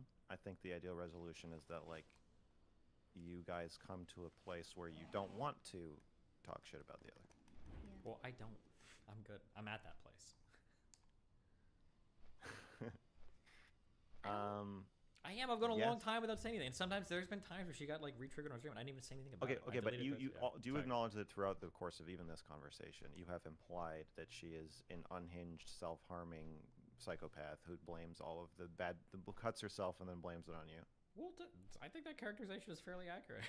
I'm sorry, it is. So you Wow. may think it's accurate, but what I'm trying to point out is that you are talking shit about her without explicitly talking shit. To You just are understand her mental implicitly. state? What am I supposed to say? There's a way to understand. Well, do you think I've mischaracterized her mental state? Not necessarily. But I mean, it's not like No, I've but said I'm speaking about her mental state in a way that is very empathetic and understanding. I like everything Mr. Girls said. Right. I'm not pathologizing her. I'm saying there's a lot of other explanations for her behavior other than you're a fucking crazy bitch. Yeah. When you are talking about her behavior as though the only explanation is that she's a fucking crazy bitch. And so it doesn't. so that is talking shit. You do Um, want to talk shit about her. Okay. And I understand. So wait, does she acknowledge she's talking shit about me when she calls me like my behavior abusive and that I act sociopathic and stuff, or? Yes. Oh, okay, cool. Well, then let's just both stop and then we're good. I don't think you can just stop, but I think that I can. I don't know. Do you want to bet? Well, I don't think you know exactly what you're doing. I know exactly what I'm doing. Absolutely. I can just not talk about her at all. That's Or also there are talking times shit. when I- That's talking shit in a way, because the Oh, implication come on. is, well, if Okay, I- there are no, times no, no, when no, I- no. The implication, if you say I'm not going to talk about her at all, the implication is she's so sensitive and so fucking crazy that if I even say her name, she's going to misconstrue whatever I say and then loop about it for 6 There are months. times when I brought her stuff up on stream. You can even ask my fan base. And I think I deal with it with a relatively high amount of compassion considering everything that's going on.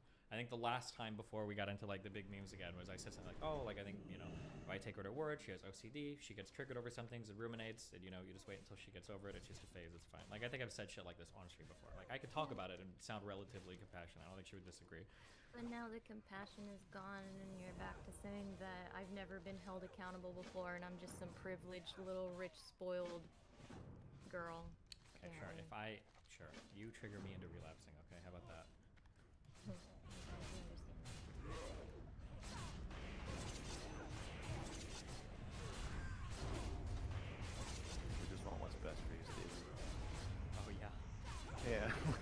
We're here to help you.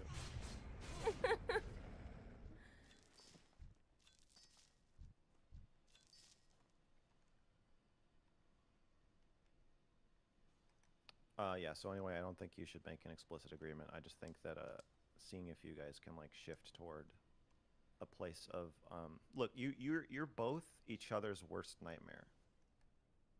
Steven's worst nightmare is that he's going to turn into a sensitive, thin-skinned, ranting, raving, crying woman. And Anna's worst nightmare is that she's going to turn into a abusive predator who abuses her power and steps on people and hurts them.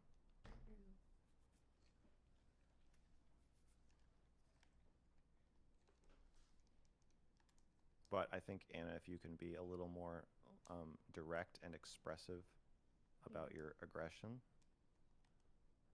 I would say even more expressive, because you can be aggressive and say, you can say you're mad at him without calling him. And then, yeah, Steven, if you can be a little more vulnerable, I think that you can identify with each other. Oh yeah. Slightly more. Yeah, I believe that. That's all I have to say. Thanks for bringing me in. Yeah, thanks. Thanks for trusting me, Anna, despite our differences. I appreciate your with this, so thanks for that.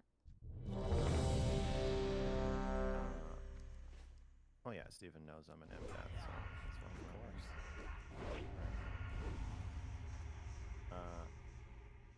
Good day to you, Steven. Thank you for having me.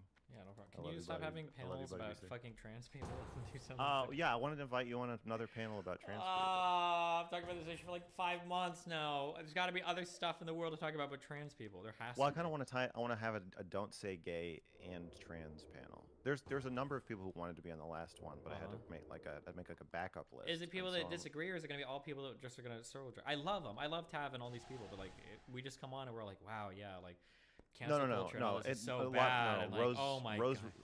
no, Rose, Wrist, and Prime both said they wanted to yell at me. Okay, well, Rose is 18 years old. Okay, Prime, you mean Prime Kai?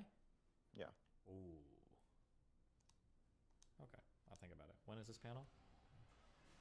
If you're going to be on it, it's whenever you want. If you're not going to be on it, when I do my messages. Oh, yeah. God. If You know what I'm if excited for? What?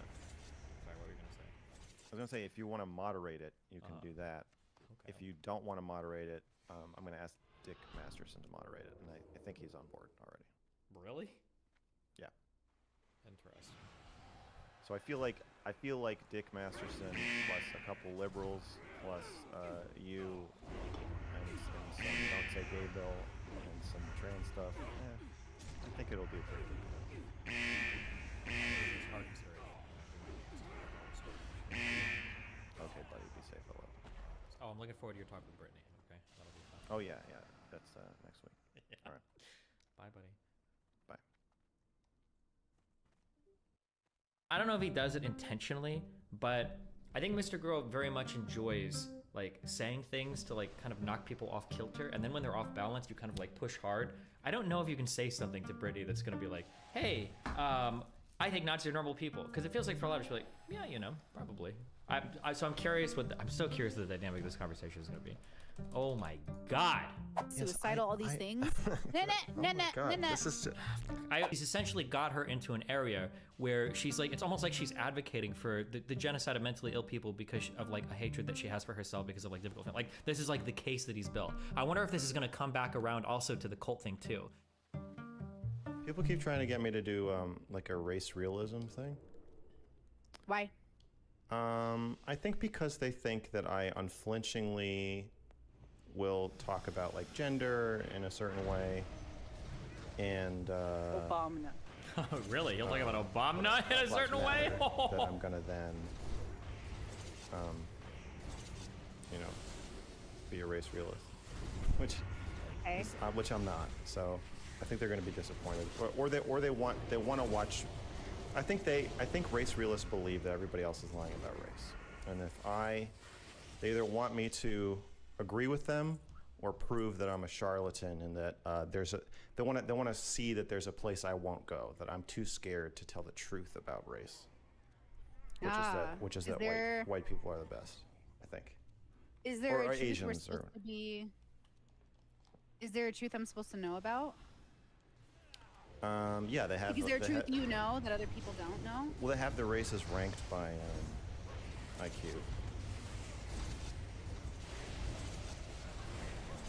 Yeah, I don't know if I believe in IQ, but I'm an idiot, so that's probably why. That's fair. Yeah, I mean, give everybody a test, and then whatever white people score the highest on, we say is the most important thing. Look at this. Love that. Fuck, wait, okay, hold on, I'm sorry. Just because I want you guys to be prepared for a better world, okay? Be prepared, okay? Go into the world with both eyes open. Whether or not there is some, like, innate concept of G that represents all of our intelligence or whatever, is hard to know. However, we can measure something called IQ, and IQ is very, very, very important for how you function in the world. The idea that like IQ is just some whatever thing is absolutely not true.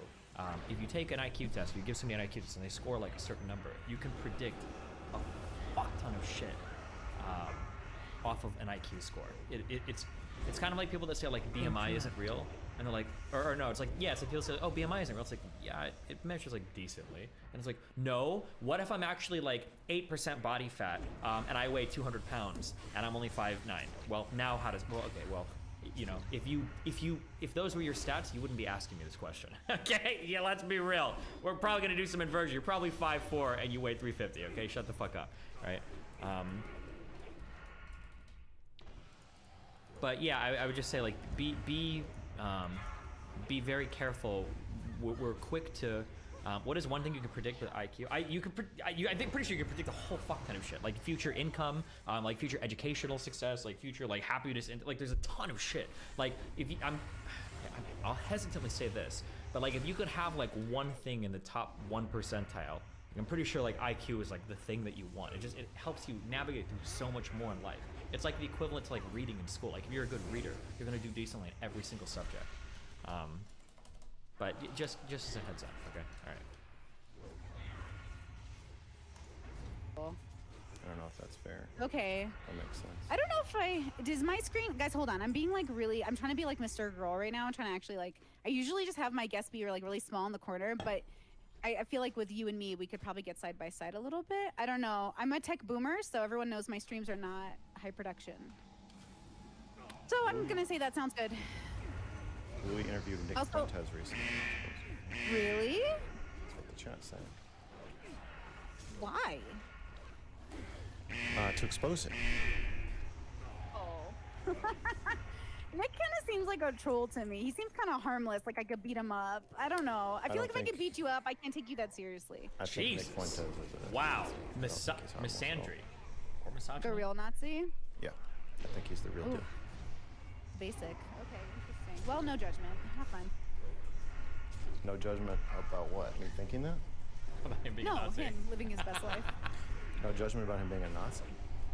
I don't know. I don't really know if I believe in Nazis. Like, I think people think they're Nazis. Do you think that the Holocaust happened? Yes, of course. Holy but I think shit. those might have been real Nazis rather than what we have today, which are kind of people who wish they were Nazis. Yeah, Like, I understand they might believe they're really Nazis, but I'm like, okay. I'm like, It's funny because what I'm about to say applies equally to Mr. Girl and to Brittany. Both of these people will say things at times, and there's only two interpretations. It's either really smart and really insightful, or like just kind of dumb and worthless. There is no in between. Like, there are no real Nazis today. Like, when you say there are no real Nazis, like, what do you mean by that? And then it's like, well, people that have actual control of a state, that are willing to enact like a state propaganda and fascist government or regime that can like execute people en masse and that actually adhere to the original guiding principles of like the Aryan master race. Okay, yeah. Actually, you're right. There are no real Nazis. Most Nazis today have no idea like what the master race was or anything. Like, it's just people that kind of look white. Yeah, true. Or you can be like, there are no real Nazis. Like, oh well, I don't think anybody's like really racist who doesn't like Jews. And it's like, okay, well, that's kind of, right. Well, which one is it? You know? Yeah, I don't know. You know, it's just silly. I think that I guess my pushback would be that I don't think real Nazis are that different from normal people, or they are normal people. Even I don't think there's something fundamentally different about the Nazis that made them, you know, able to do what they did. No, I mean humans are gonna human, and I feel like it's a pretty human thing to do.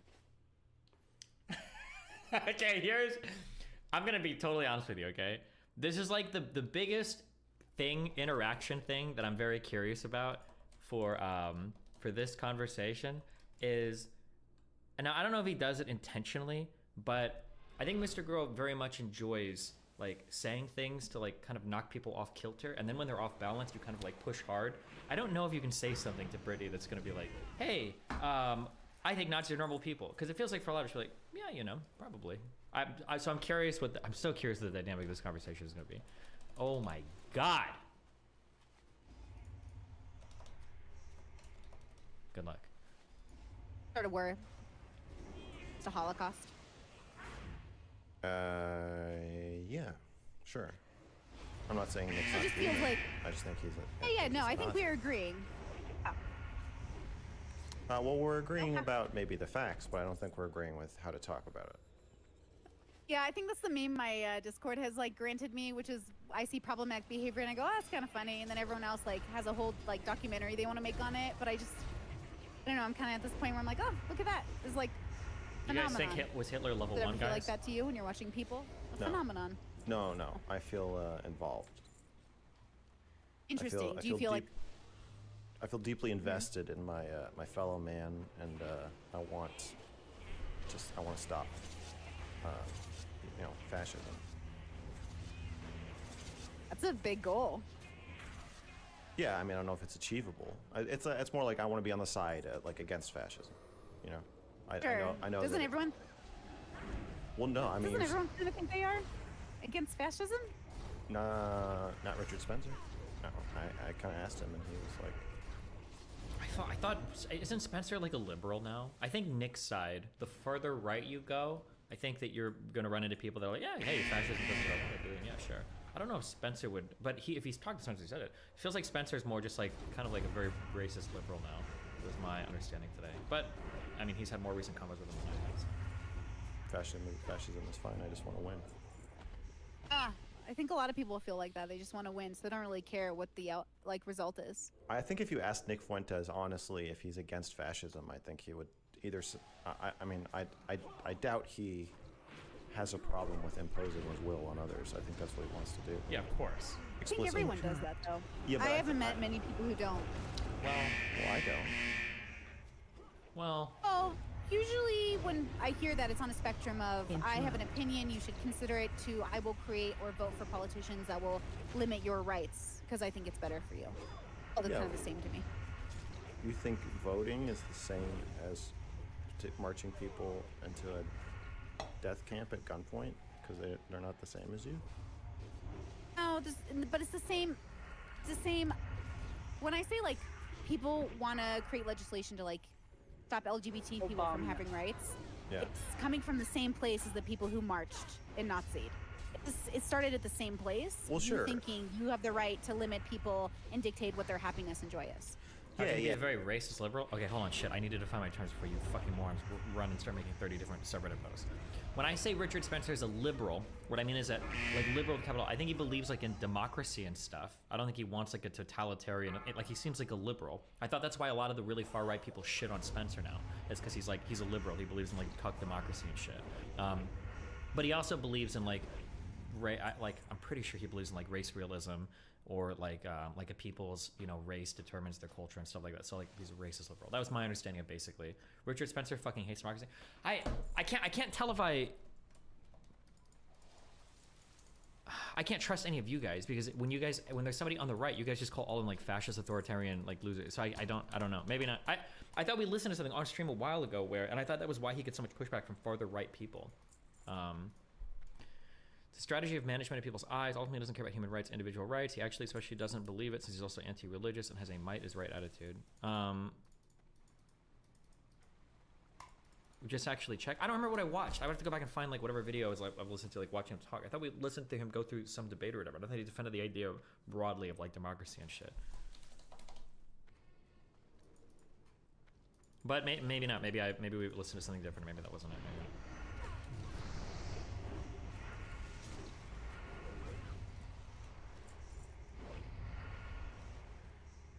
Trust me, the right is pretty convinced he's a Fed. Yeah, but like half the right accuses the other half of the right of being like either Feds or Antifa or whatever. It's Yeah, all kind of the same to me. that to me isn't fascism. I guess I'm talking about fascism strictly as like a form of authority and how power is expressed and wielded. So the feel somebody I'm not saying he's. I wish Nazi, that like, people would stick to using the actual definitions of fascism. Of all the people I've ever heard talk about it, Mr. Girl is like pretty like much on the money in terms of like when we say fascism, we're really talking about like a type of authoritarian, a type of power and how it's wielded. That's what we're really talking about. Fascism isn't what there's a million definitions people say, but like that's really what we're talking about, right? Usually like single party rule, authoritarian government, strict, you know, compulsion in society of like following certain, it could be like ethics or norms. Like economic type is irrelevant, might be capitalist, might be socialist, might be whatever, but yeah. how he feels about Jews or black people. I'm saying as a Nazi in the sense of he, you know, if he could push a button to be like the dictator, he would.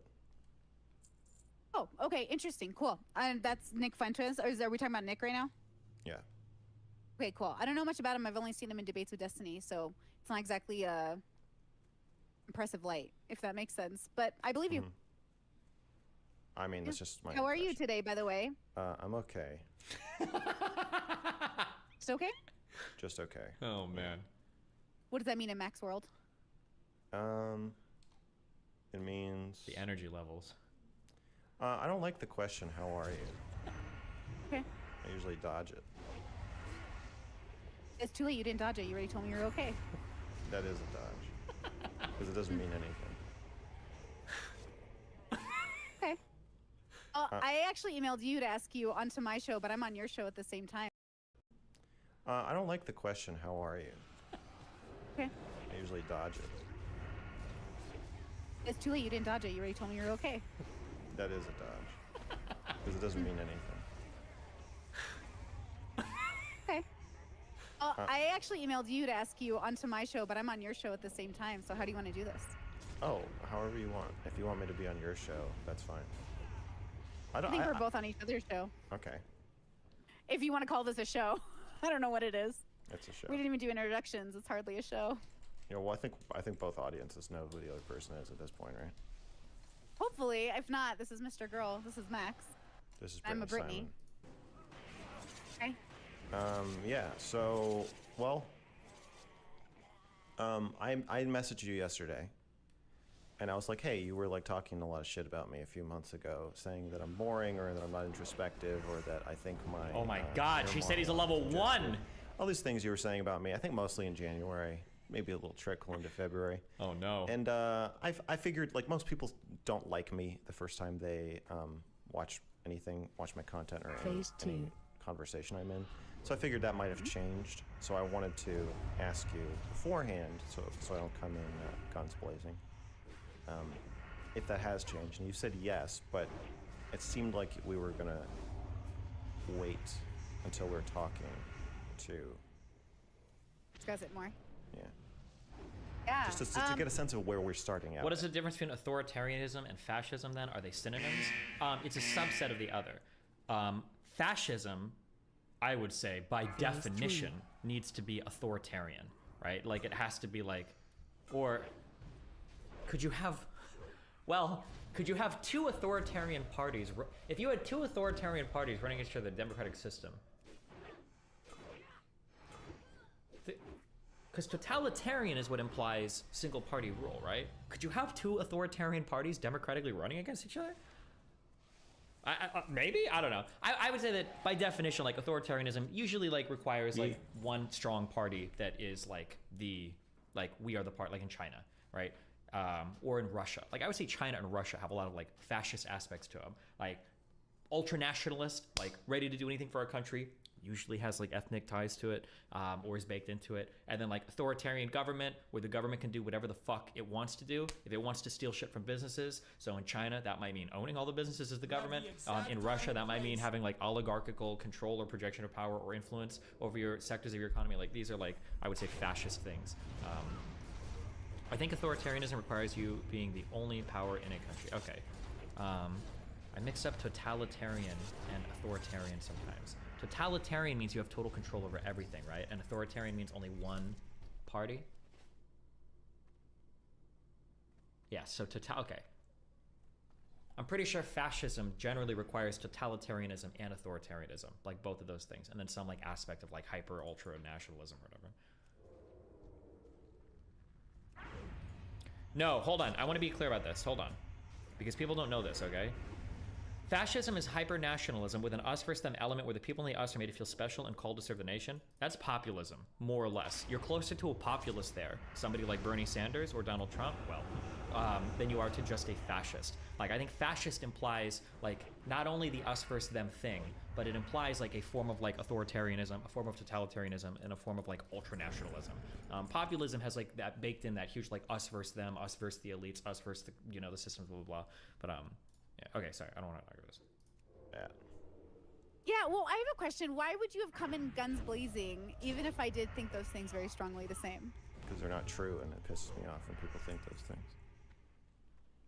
Okay, so you don't think your belief systems are objective? You think they're subjective? Yes. Okay, cool. So Highly. you don't think, like... Okay, so when you push your ideas forward, you're pushing them with the understanding that they're subjective. I get the bone? Yeah, I try to couch my beliefs in, like, this is what I like. This is what works. No, it doesn't even work for me. It's just what I do. Like, this is how I think of myself, and the way I think is, like, my preference above, you know, whatever else. If I'm disagreeing with something, it's more like a lens. I think I try to present my views as a lens you could look through. If it's helpful to you to look through it, fine. I'm not trying to get you to glue it to your face, though. Which I think that when you do that, then it gets into more objective. Did you watch my videos on the levels? Yeah. Uh-oh. Do you think that I'm a black and white thinker that thinks she is the objective truth for people? I mean, yeah, to some degree. Uh-oh. I know that you have some... I mean, you ended the video with, like, I'm just an idiot. So I know that you... have some self-awareness? don't, like, fully feel that way. Okay. But you are presenting a pretty rigid value system of, like, good versus bad. You also said they're not a judgment, but they kind of are. Okay, hold on one second. I just want to listen to this real quick. Do you not believe you don't believe in democracy? Well, I don't know what believing in democracy means. Well, yeah, you do. It means that you. It seems like a god-awful way of choosing leaders to me. Some kind of popularity. Yeah, I mean, do we want so to take, if we you don't look believe at in the democracy, taste and mores of the American public, Marvel movies and, gummy bears or whatever, like, yeah, I'm not sure I want these people making decisions. Now, as it is, I don't think there's any country that's truly democratic. Yeah. I get it.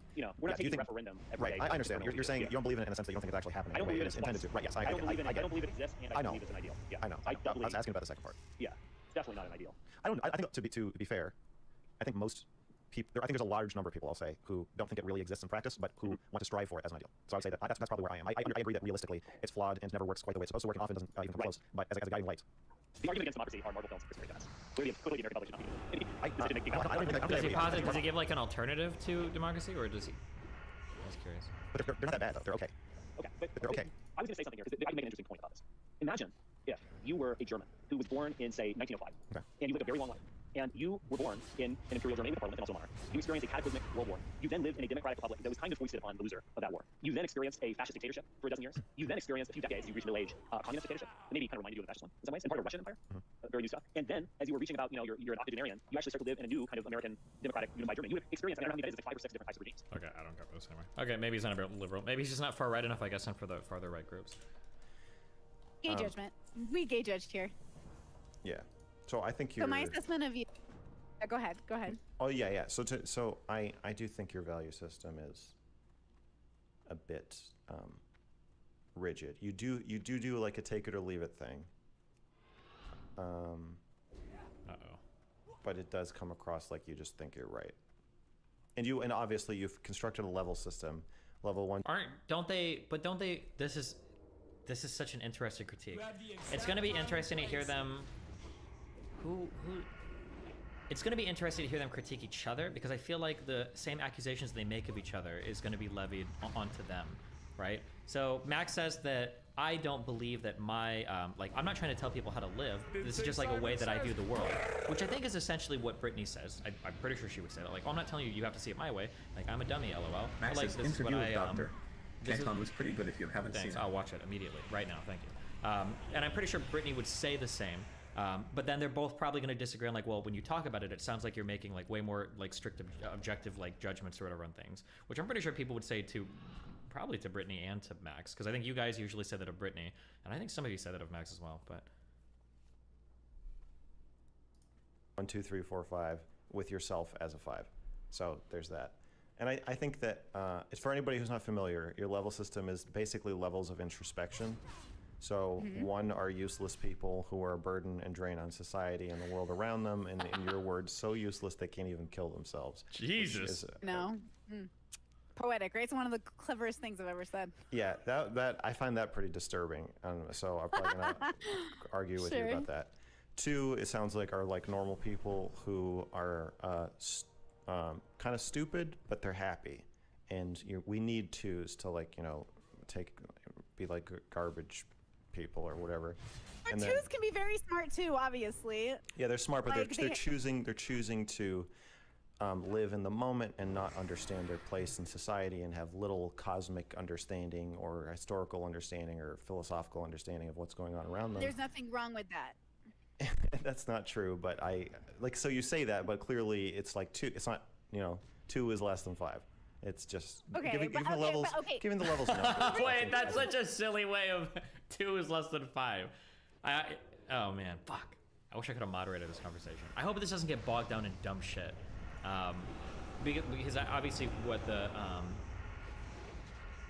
Brittany's probably going to say that, like, well, lacking introspection isn't good or bad. It doesn't make you a bad person. It's just something more that you could do, right? Yeah. So listen, the only reason their numbers is literally as a strong inhabitor in the 2 arena. Okay, I'm here to defend us 2s. Okay. All right, our bubble is a valuable one, guys. Co-author's like, let's name them really cool names. I was like, I will forget them. Let's do 1, 2, 3, 4, 5. I'm an idiot. That's fine, but in making that decision, you clearly are putting 2 below 5, literally. 3s are above 2s, but they're not quite 4s. So 3s are stuck in limbo. They're uncomfortable. Destiny, that's not silly. She's clearly hierarchically ordered these types. There's an implicit value judgment in there. Okay, fuck. I don't want to have too much of a meta conversation because it's gonna sound like I'm simping over. Okay, I'll tell you where okay. Oh, fuck, this sounds so bad. This is how I view these people, okay? I view Max as me. Fuck. Now it's gonna sound like I'm making it hard. Fuck it, we all think we're all better than everybody else, okay? I don't care. I think that Max is almost completely analogous to my internal everything, just minus all of my social skills. That's what Max feels like to me, right? Max feels like if I walk into a place and I meet a girl and she seems chill, like I would want to walk up to her and go like, hey, you're hot, you're into me, let's go back and fuck right now. Let's ignore everything else and do it. But I wouldn't say that to Stephen Bunnell because I'm not autistic as fuck, right? Like, hey, let's talk a little bit. You can be comfortable with me. We can learn some things about each other, and then we'll get to that. I know we both know that's where we're going, but we're gonna play a little game while we get there, right? Which is fine, right? So like that's the difference I think between me and Max, I would say. And then Max would argue that, well, I'm above the social standards. I think they're stupid. We should advocate for their abolishment. It's dumb to play the games, blah blah blah. And I would say, yeah, maybe, but everybody, right? That's. I think I'm a little bit closer, maybe, to Brittany. In terms of how we view the world and how we interact with the world, although I would say that her interactions are significantly different than mine because she either has different interests or whatever. So I'm answering for her. I could be wrong, but when she has like a hierarchy, so if you were to ask Brittany, is it better to be a 5 or a 2? Brittany would probably say, well, in my mind, I think it's better to be a 5 than a 2 because I value introspection, right? But she would probably say, not everybody values introspection, which is probably true. A lot of people don't give a fuck about being introspective.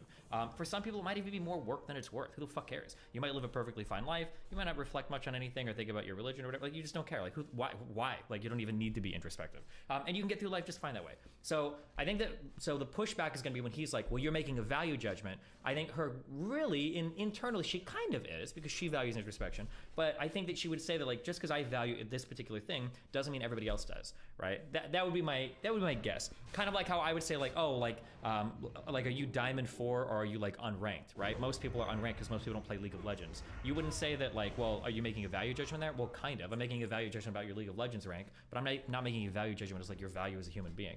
Except I guess with ones that she says should kill themselves, but I don't know why she says that or what exactly that is. But who knows? This conversation could go anywhere. Good luck. They're on the edge, and it's a very dangerous place to be a 3 because you might go insane and kill yourself. There's like allusions to suicide at every level. So did you take Max? This is the best. Like, I love your. Did you really watch the video? I am in love with this. This is so nice. I watched your video. And then a 4 is basically almost a 5, but a 4 has ascended and understands their place. But they're still kind of like... That's like Super Saiyan 3, where you get to a really high power level, but it means nothing. I don't know. On some kind of fence. But you could... I think Ascended a 4 can Saiyan. be, like, fulfilled. Working with some 4s right now to see what will happen. All of them end up asking me how to be a 5, which is funny to me because I can't... It's not like I can write a book. So it's always like a personal journey. But that's... Yeah. We're waiting to see if anyone can stay a content 4. Wow. Wait, they can a content 2. A 2 is much easier to be than a 4. Who's Okay. very Wait, hold on. Okay, I don't want to do this. Stop. I don't want to argue about DBZ too much, okay? The problem with Super Saiyan 3 is that every single time when Super Saiyan 1 was presented on screen, it was an epic, important moment. When Super Saiyan 2 was presented on screen, it was an epic, important moment, right? We had Gohan, we had fucking Goku. When Goku goes Super Saiyan 3, who the fuck cares? He goes SJ3 and then he loses the fight immediately after in like one episode. What? Okay, and? That's what I'm saying. Super Saiyan 3 was bullshit in the show. Now, it's important later with the whole fusion and all that shit, but I'm just saying that, like, hey, who cares, all right? Stop! We're not talking about this right now, okay? easy, like in comparison. And then a 5 accepts death, accepts history, accepts the universe. Wow. A 5 knows the truth which cannot be told in a video or a book, but can only be told in a number of paid sessions with Brittany Simon. And that is You could even you could even watch the YouTube videos and get there. You don't have to pay for the sessions. But that's the thing, right? It's like you don't have to pay for the sessions. okay. But yeah, that's a really wow. I'm so in love with this moment. That was a great summary. Okay, that was great. thank you. I just want to make sure we're on the same page then. Yeah, okay, and let me tell you, since we're like, I'll gush about your work for a second. Not that you just gushed about mine, but I'm gonna, as a narcissist, take that as gushing about my work. Okay. You were gushing about my work because you actually paid attention to it. So I did. I'm gonna take that. I'm gonna take that as a compliment. Okay, so Because a with your narcissist work, just likes attention, whether it's positive or negative. That's what you're saying. I mean, we are YouTubers, are we not narcissists? No, we are. I'm just clarifying. That's why you said that. Like the way Trump just likes. He just wants you to write a news article about him. It doesn't matter what's in it. Yeah. Basically, I will say I do prefer people who seem to be critical of my work, and you're already like giving me that energy of like, Yeah. he might tear me apart, which you know is a kink of mine. Like, tear me apart, please. Like, Yeah. I'll get excited.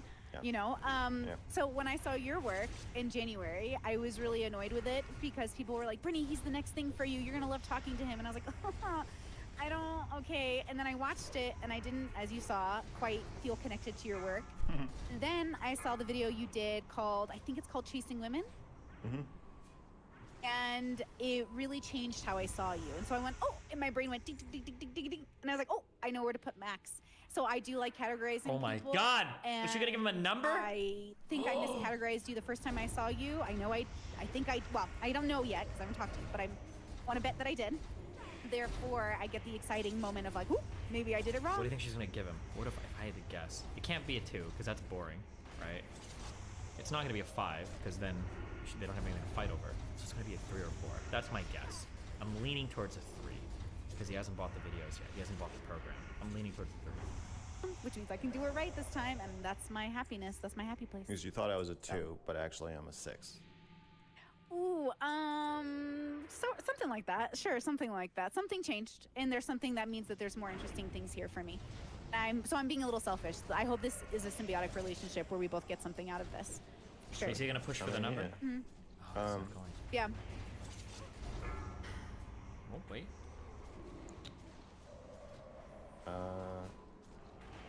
Yeah, so a lot of people are predicting that I'm gonna yell at you or make you cry, but you did disclose to me that me yelling at you would be arousing to you. Oh, 100%. I even wore underwear for this. I was going commando all day, but now I'm in underwear. So. Gotta protect your seating.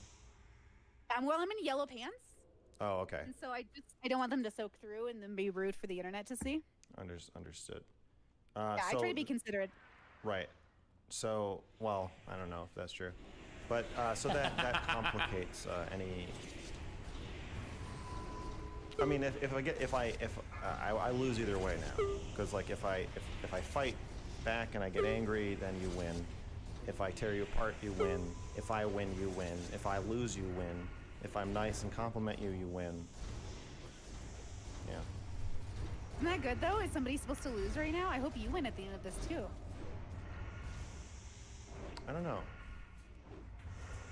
Well, yeah. So the way it's set up, you're gonna win, and maybe I'll win too. I guess that's how you have it. Yeah. Well, do you think that fives always win? I don't believe in your level system, Brittany. You do a little. I don't think so. Just a little. I don't think so. Oh, I no. I don't think I think of people that way. I don't think people are differently introspective. She's maxing him. Oh no. I think some people are more introspective about certain things at certain times and in certain ways, but I think there's so much variance. Like,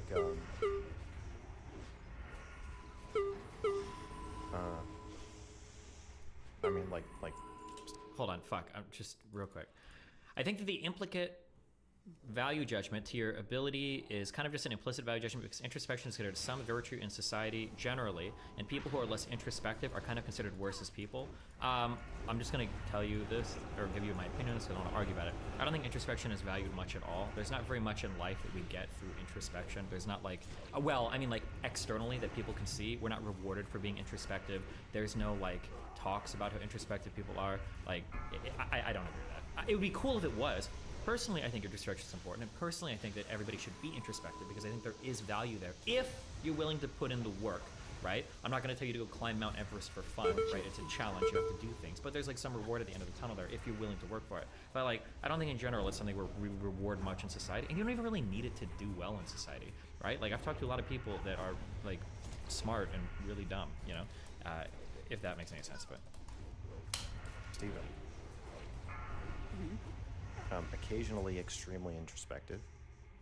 lack of introspection is definitely... Oh, did you say my name? Hold on, I'm about to get big narcissist boners here. Lack of introspection is definitely looked down upon, but I don't think it works the other end. I disagree. When people talk about lack of introspection... Fuck, I don't want to get on this topic. When people make fun of somebody for not being introspective, they're not usually talking about introspection. They're usually just talking about like... They're using that as a proxy for something else. Like, let's say that I walk into a room, and let's say that I fucking shit on the floor, and I roll around it. I'm like, oh, this is fun. And, like, people look at that guy and it's like, oh, yeah, like, Steven, he's not very introspective. Like, well, they don't really mean that. What they mean is he's, like, socially clueless, or he's awkward, or he's inconsiderate. Usually, like, lack of introspection means something like that. Let's say that I run into a woman, and let's say that she spent her whole life working in, like, charitable organizations, and she is, like, she raises money for the poor, she goes out and she volunteers, but, like, she just does it because she's, like, religious. Not to shit on those people, but she's religious. She never really thought about why. She doesn't, like, think about it, but, like, it makes her happy to do it, and she lives her life, she enjoys it. Nobody, not a single person in society will look at that woman and go, huh, you know, yeah, she's a good person. Yeah, she does charity. Yeah, she's good at her family. She's very much lacking introspection, though. Nobody would ever say that ever. Even if that person genuinely is lacking introspection. When people use that as an insult, you lack introspection, they're almost always using that as a proxy for some other word that they're talking about. But introspection sounds like really cool and deep and spiritual and blah, blah, blah. So, yeah, Brittany might insult that person. True. All right, sorry, hold on. I mean, like Steven. Mm-hmm. Occasionally extremely introspective, occasionally not introspective. I think he was like a carpet cleaner before streaming was invented. If streaming had never been invented and it had never been a way for him to he basically invented streaming, but if the technology hadn't been there for him to merge the idea of talking about ideas and playing video games at the same time, he might have just been a carpet cleaner who played video games and had like some interesting conversations with his friends. But fuck, I don't think that has anything at all to do with introspection. I don't think any of these things. Plenty of people can work menial jobs and be introspective. You could be, and there are a lot of streamers or wealthy people or celebrities that totally lack introspection. I would say that these two things are almost entirely disconnected, with the only caveat being the wealthier you are, maybe the more time you have to pursue things like introspection. And if you're like super fucked in poverty, maybe you don't have time to pursue it, maybe. But like otherwise, I would say these two things are relatively disconnected. But in your assessment of him, like from afar, you might just say, well, he cleans carpets too. And he's happy doing that. Hips can clean carpets. So Sure. I understand what you're saying, like his life could have gone in a specific direction. Maybe. I'm I just think saying, certain people are destined for certain things, but not Yeah, really, because I but- don't really, you know. other than other times I'm talking to him and I'm like, I'll say like, oh, so I think you must feel X, Y, Z about something that you obviously feel. Like, I know what you're feeling. I know what you're feeling, Steven. And he's like, no, that's completely wrong. And I'm like, I can't, I don't believe you. And so in some ways,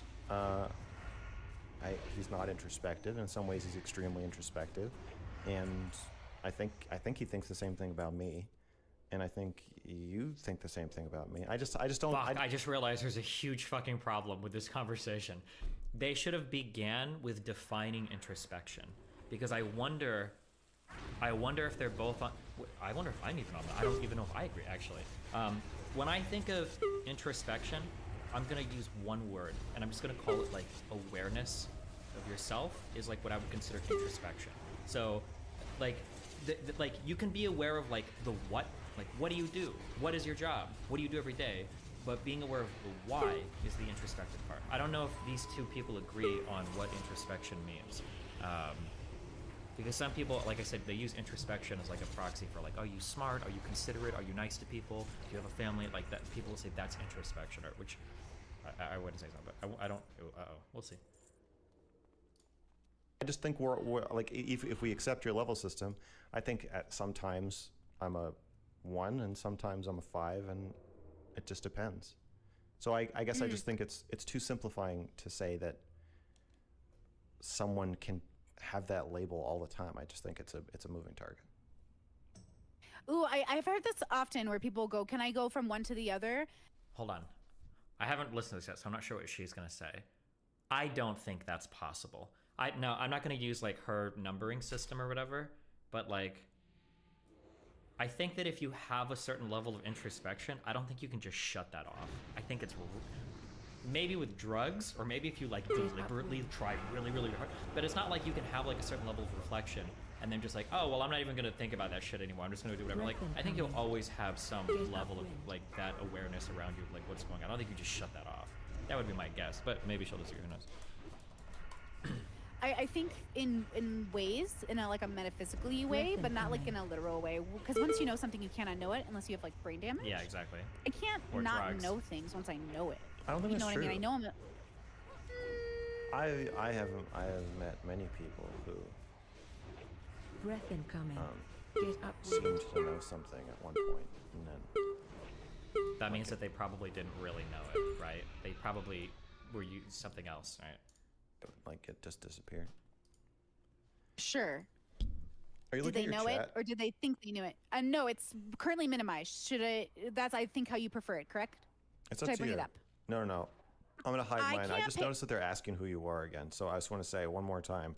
This is Brittany Simon, and when we're talking about these number levels, we're talking about her belief system called the levels that she invented along with an anonymous person. She needs a better word for that. The levels is really lame, okay? She needs to work on her branding.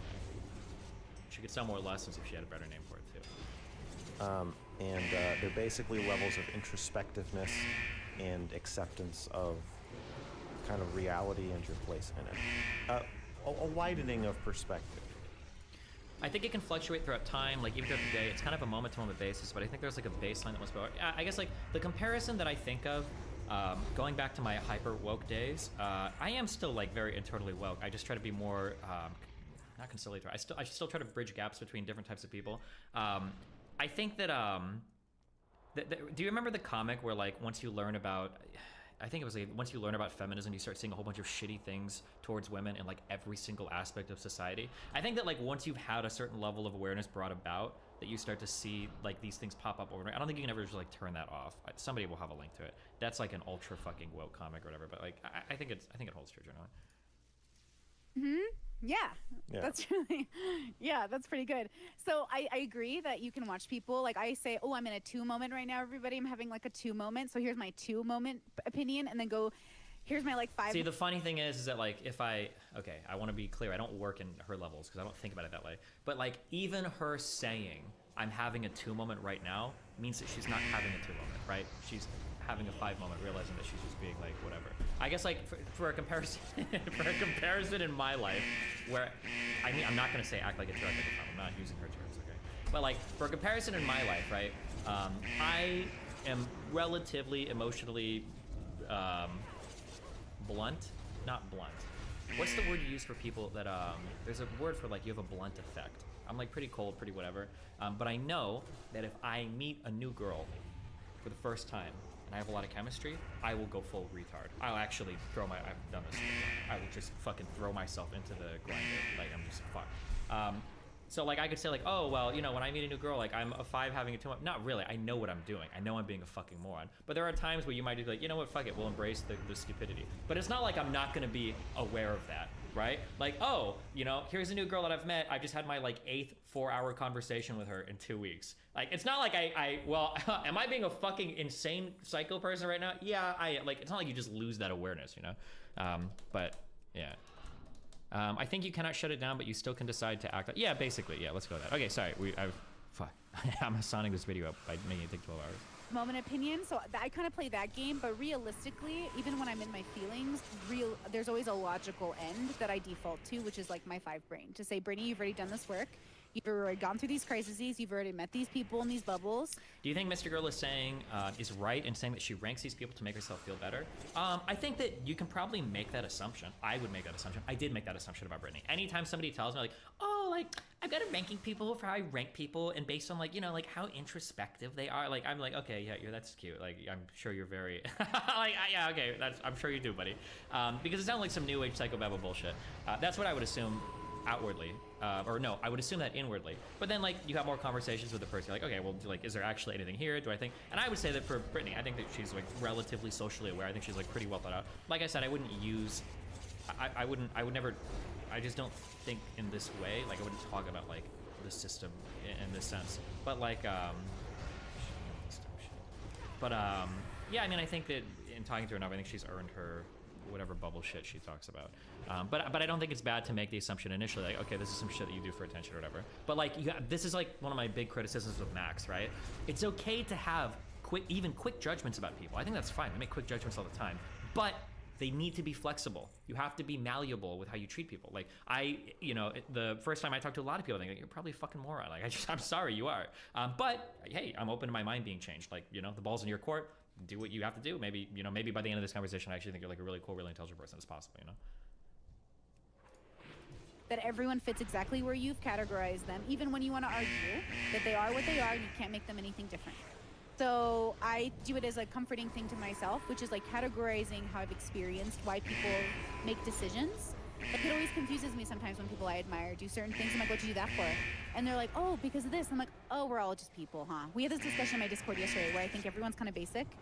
And someone's like, Queen, you're not basic. I was like, I'm basic, bitch. Come on. Like when the internet's not happening, I go home to a pretty basic life. And it's pretty good. Pretty peak, right? So like the levels isn't meant to judge people truly. It's meant to just say, hey, if you find yourself questioning and wondering, is there more than just like this SJW bubble or this YouTube bubble? Like, yeah, bro, there's a whole world out there. And you don't have to assume that we found the answers in these bubbles because the answers are limited. How many times are we gonna have the same conversations? I said today on my stream this morning, we're still debating what's a man and what's a woman. At what point are humans gonna accept that we've discovered things? Or are we just gonna always continually going through these cycles of questioning like what is? if that's the case, then it makes sense. We are giving birth to new babies every day. And new babies are born twos, and twos have to go on their journey of introspection and fall in love, and then maybe go to jail or be a politician. What do you think a woman is? Oh shit.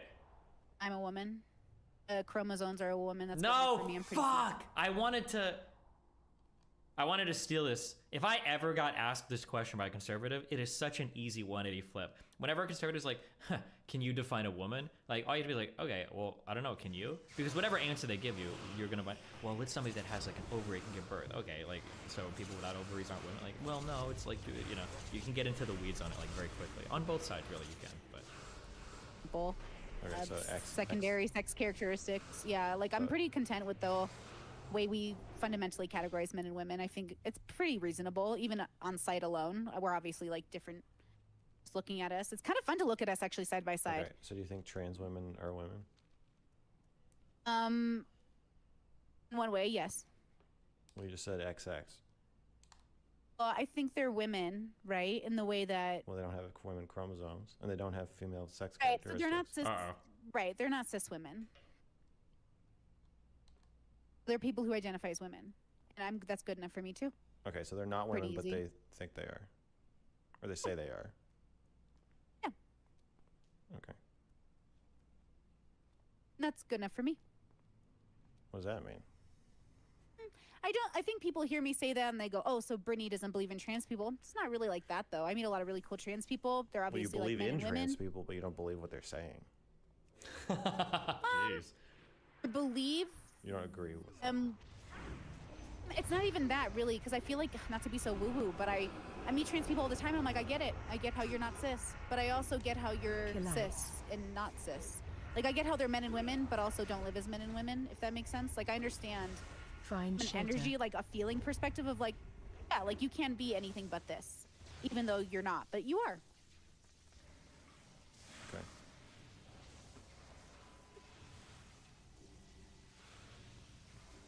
Okay. Your level system is also a business. Yes. That should be acknowledged. Yeah, it became a business after a while. I went to a priest and I said, hey, I'm doing these calls with people, but it's not formulated and I don't know what to do. And he's like, well, don't you have like this whole level system? I was like, yeah. And he's like, so be a professional conversationalist. Use the levels to talk to people. It brings people in and you should just talk to people. So did you say she was talking to a priest? Said that people would just talk to people for a living. I was like, great. So I branded myself a professional conversationalist and listener. It made people feel safer with me because they knew what I was aiming for. Safer and than so what? sometimes What is your definition of woman? The honest answer is that I should actually think about this for my debate with Elijah. The honest answer is that any highly complicated class that involves multiple traits is going to be really, really hard to define. That's like the honest answer. For instance, if I were to ask you, define to me, like, what is a table? That's actually, it's really hard to come up with, like, what is a table? Well, like, it doesn't always have 4 legs. It could have 3 legs. It could have 1 leg. It usually has a flat top. It doesn't have to have a flat top. Like, it's usually a certain shape. It doesn't have to be a certain shape. It's obviously like, it's not like a chair. It could be a chair. A table and a chair could be the same, right? Like, and that's just a table, right? Like, if we go to something more complicated, like, what is a car? Well, is a truck a car? Maybe. Is a motorcycle a car? Probably not. What about like a motorcycle with like a car on the side? Like the sidecar is still probably not, because we have like a different thing. But like, what is a definition? What about like a car that looks like a car but it has 2 wheels, or the 3-wheel cars? Are those cars? Like what? Like, can you give me a definition of a car that, like an electric car that excludes like golf carts? Is that a type of car? Like the reality is, the honest answer, if you have an honest interlocutor, any category of thing we have that has like multiple traits, that have multiple like facets to those traits, it's going to be almost impossible to give you a concrete definition, unless you believe in like, idealist, what the forms, is it Platonism, the Plato's forms? Like, it's going to be hard to say that there is like an ideal form of anything, or that there is like a super strict definition of anything, At Destiny, a table is not the same as a woman. It's more like, what is wood? Women is based from chromosomes. I'm not gonna argue with you, but like, what do you mean, dude? Like, what is wood, right? Is like wood, like when I go out and see a tree, is wood like what I get in my pants when your mom DMs me? Like, what? Like, there's like 50 million types of wood. Like, Yeah. Is charcoal wood? Does that count? Like, yeah. I don't know. Okay, stop. We're back to this. Destiny is just wrong here. We don't use scientific definitions in daily life. No, you are wrong. When we're talking about what is a category, that is not a scientific question. That is a philosophical question, period. Science does not give us definitions. Science is just a tool to explore things, okay? Science will never tell you, this is life. That's why when people say things like, oh, like abortion, pro or anti-abortion, well, that's just a question of science. No, it's not, you dumb motherfucker. You don't go into a laboratory and look under a microscope and like etched in the side of the cell it's saying, I am alive. Or you see like XX and it's like, oh, this is what God meant when he said women. No, that you motherfucker. These are philosophical concepts. All categorizations, all categories, all classes, all like ways of organizing things. These are human imposed patterns on the universe that we use to make sense of things, okay? These are, by definition, rooting from philosophy, right? They're not scientific questions. Sorry, okay. Then I don't want to be a scammer, so I don't want to like take people's money just to take it. Based. And then I'm not just like some loon on the side of the road who's like, the earth is flat. I have a reason to believe the things that I do or / help people, but I think I'm meant to only impact a niche community of humans. Mostly people who are probably more similarly brained to myself. Okay. Generally speaking.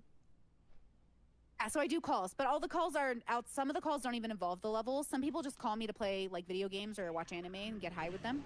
So we just do whatever. It's whatever the person wants. They get to decide how the calls go. The easiest one is to scam. He wants There's to also a sexual element. He wants to attack this so bad. Oh man, something. We're laying the groundwork. My OnlyFans, you mean? Are we? Man, I wonder where this is going. Mr. Girl is. I wonder how intentional he is with his approach to conversation. So we're laying the groundwork for basically like kinky sex cult of like YouTube woman that is exploiting her poor ones and twos in her audience for money. I wonder if that's where this is going. Yeah, I have OnlyFans. That's Your what whole you mean. presentation. I mean, you've been pretty aggressively sexual in this conversation, and then you're OnlyFans. That's a good way to describe Brittany. I Aggressively sexual. Go ahead. I assume some of the motivation for the private calls is coming from a sexual place. Oh, the private calls? No. You'll get banned if you get sexual. Well, get banned. even if you get sexual, that doesn't mean that it's not part of the motivation. From whose perspective? Clients, you mean? The customers? You have the exact time and place. The patrons? I don't know. Either one. Well, okay, so I separate my energies, so I tell them if you come to Patreon. Okay, yeah, I know, but you could be a porn star. You could be a porn star and be like, I have totally non-sexual service where like we can just play checkers. But it is, so yeah, so yes, so you can look at it like that, but I've been in sex positive circles my whole life. I'm a queer woman. Like I protested naked. I've run around naked around like the streets of Seattle as like a form of like pro nudity. Where do you live? People who often, I don't share where I live. What do you share? America. That's it? You don't live in America. I live Texas or West is what I tell people because I ain't doing the cold. Okay. Except yeah.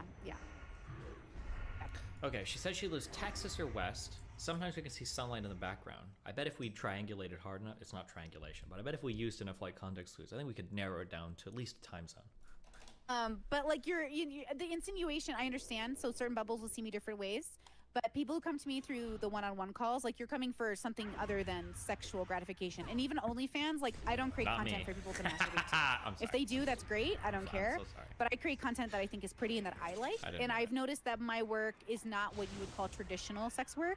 It's much more, I think, like I call it queer in nature. So it might not be what people are looking for. Like I'll just like fold my laundry naked, or sometimes I'll dance. Sometimes I'll masturbate. Sometimes I won't. Like sometimes I'll just talk to people like camera angles. I like being naked, and I think being naked is awesome. And so I kind of have that energy there. Okay. Sounds like a sex cult. Say it! You're a fucking liar. No, I'm just kidding. It sounds like sex work. It's sex work. Okay. I think so. We're building to the sex cult. It's got to be a sex cult. That's what we're building towards, I think. So that's sex work. Okay. And just hear complaints sometimes where people will come to me and they're like, you don't make good sex work because I couldn't masturbate to this. I'm like, sorry. I don't make it for people in mind that way. I don't even make YouTube with people in mind that way. I just make it because I like it. So everything I make is designed to be masturbated to. Believe that. The way you sit on your bed, your thighs peak. You've got great thighs. Thanks. You're welcome. What about you, though? I watched your documentary last night. Not quite a porno, but kind of, but more of a documentary. I liked the feel. Yeah, I made a pornographic masturbation documentary. Is that your first time being naked on the internet? No. Is that your first time masturbating on the internet? No, I don't think so. It's my first time masturbating. I was in a couple porn movies. So definitely masturbated on, and like art movies. I was in. Oh, cool. I've been filmed masturbating or naked or photographed masturbating a number of times. I don't know where all those things were destined to end up, so I don't know how much of it's like on the internet. This is definitely the most high profile. The president? First time. That's the first time I posted myself masturbating on Facebook. You posted it on Facebook? I posted a link to it on Facebook. Yeah. Did you get banned? No. I think you can post links to porn on Facebook. I think. Oh, great. I don't know. Why did you do it? What was the motivation?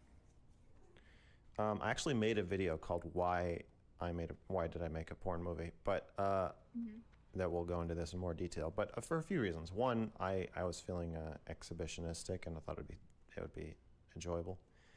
Two, I wanted to kind of explore the idea that we all masturbate to porn, and yet it is seen as a very lowly thing to create. And I think there's a lot of hypocrisy and like sex negativity around consuming and relying. This is like one of the biggest things. I used to complain about this all the time. Like, guys will call women sluts and then get mad when they don't fuck them on the first date. Or like people will rail on like, you're like a fucking porn star, you like fucking whore or whatever. It's like, bro, you literally are gonna jerk off to her in like 2 hours. What the fuck is wrong? It's just very weird. I can't tell if it's a form of self-hate or if it's a form of like humiliation, or if it's just a cultural thing that everybody does because they're not thinking about it, or like, oh my god, but that like mentality like drives me so fucking crazy. Jesus. On the naked bodies of others while also looking down your nose and saying that these people are disgusting degenerates for making the content that you like need. Totally. I agree.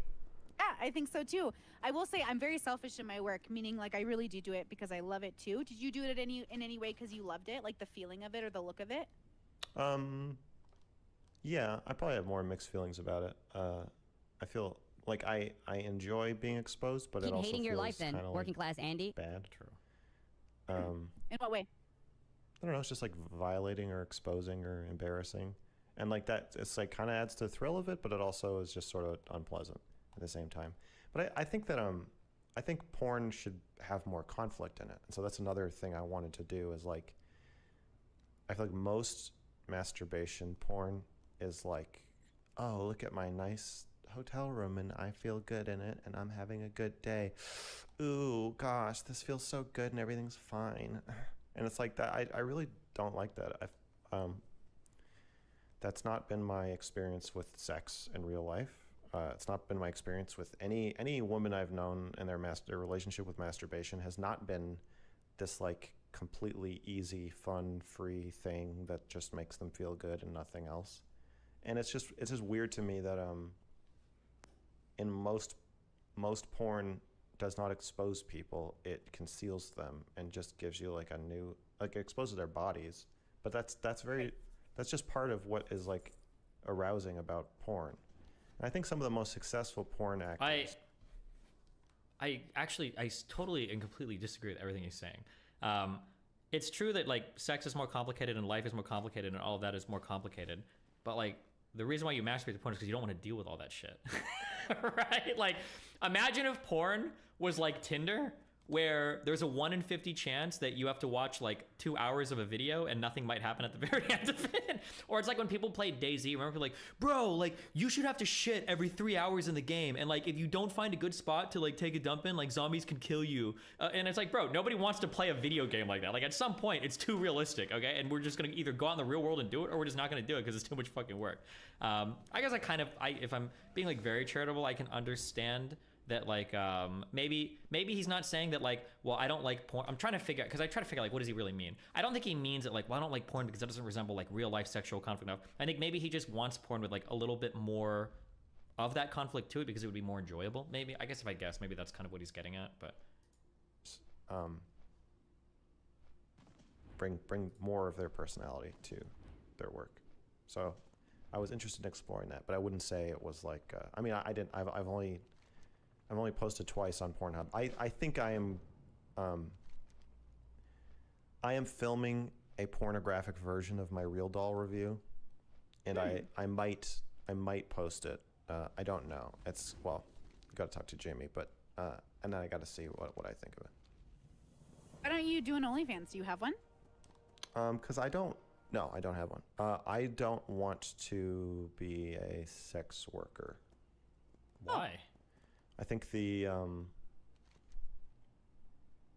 am beyond what I already am. I think filming yourself jacking off can be fun. Having to film yourself jacking off in order to pay the rent sounds like a level of coerciveness that I would be What very, about being a very YouTuber, uncomfortable though? with. Yeah, I mean, Fair. I've done some sex work. I wasn't reliant on it, but once the money gets involved, it gets pretty confusing for me from like a consent perspective. Well, if I may push back a little bit on that, just to share how I do it, but like everyone knows on my OnlyFans, like there's some months when I'll post twice a week or twice a month or whatever I feel like, because I refuse to make content when I don't want to, especially not naked content. But I don't, that's what I mean to say. When you sign up for my OnlyFans, you are not getting a person who thinks, oh, my customer is going to be upset with me. No, I think you're getting a random like erotic artist brain who's like, today I will film my pussy. But like, it's at The girls that do sex work where you like have to do one thing a day, that sounds like it would be exhausting. If you do OnlyFans, you have to do that. I would recommend you should do like 1 or 2 days of shoots and then like have like take like 1,000 pictures and then like trickle it out over a month instead of being forced to do something like that every day. Seems like it would be horrible. But yeah, man. Of my artistry, not at the whim of the customer. So like, don't you think you could find that balance? No, because money makes it so that it is at the whim of money. Same with streaming. I make money and like, I don't care. You don't care because you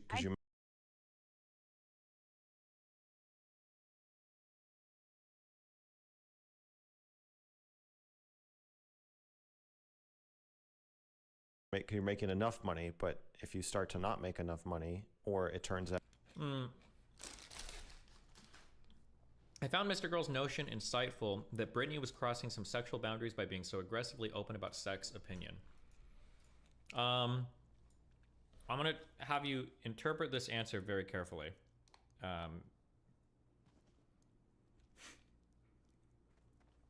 I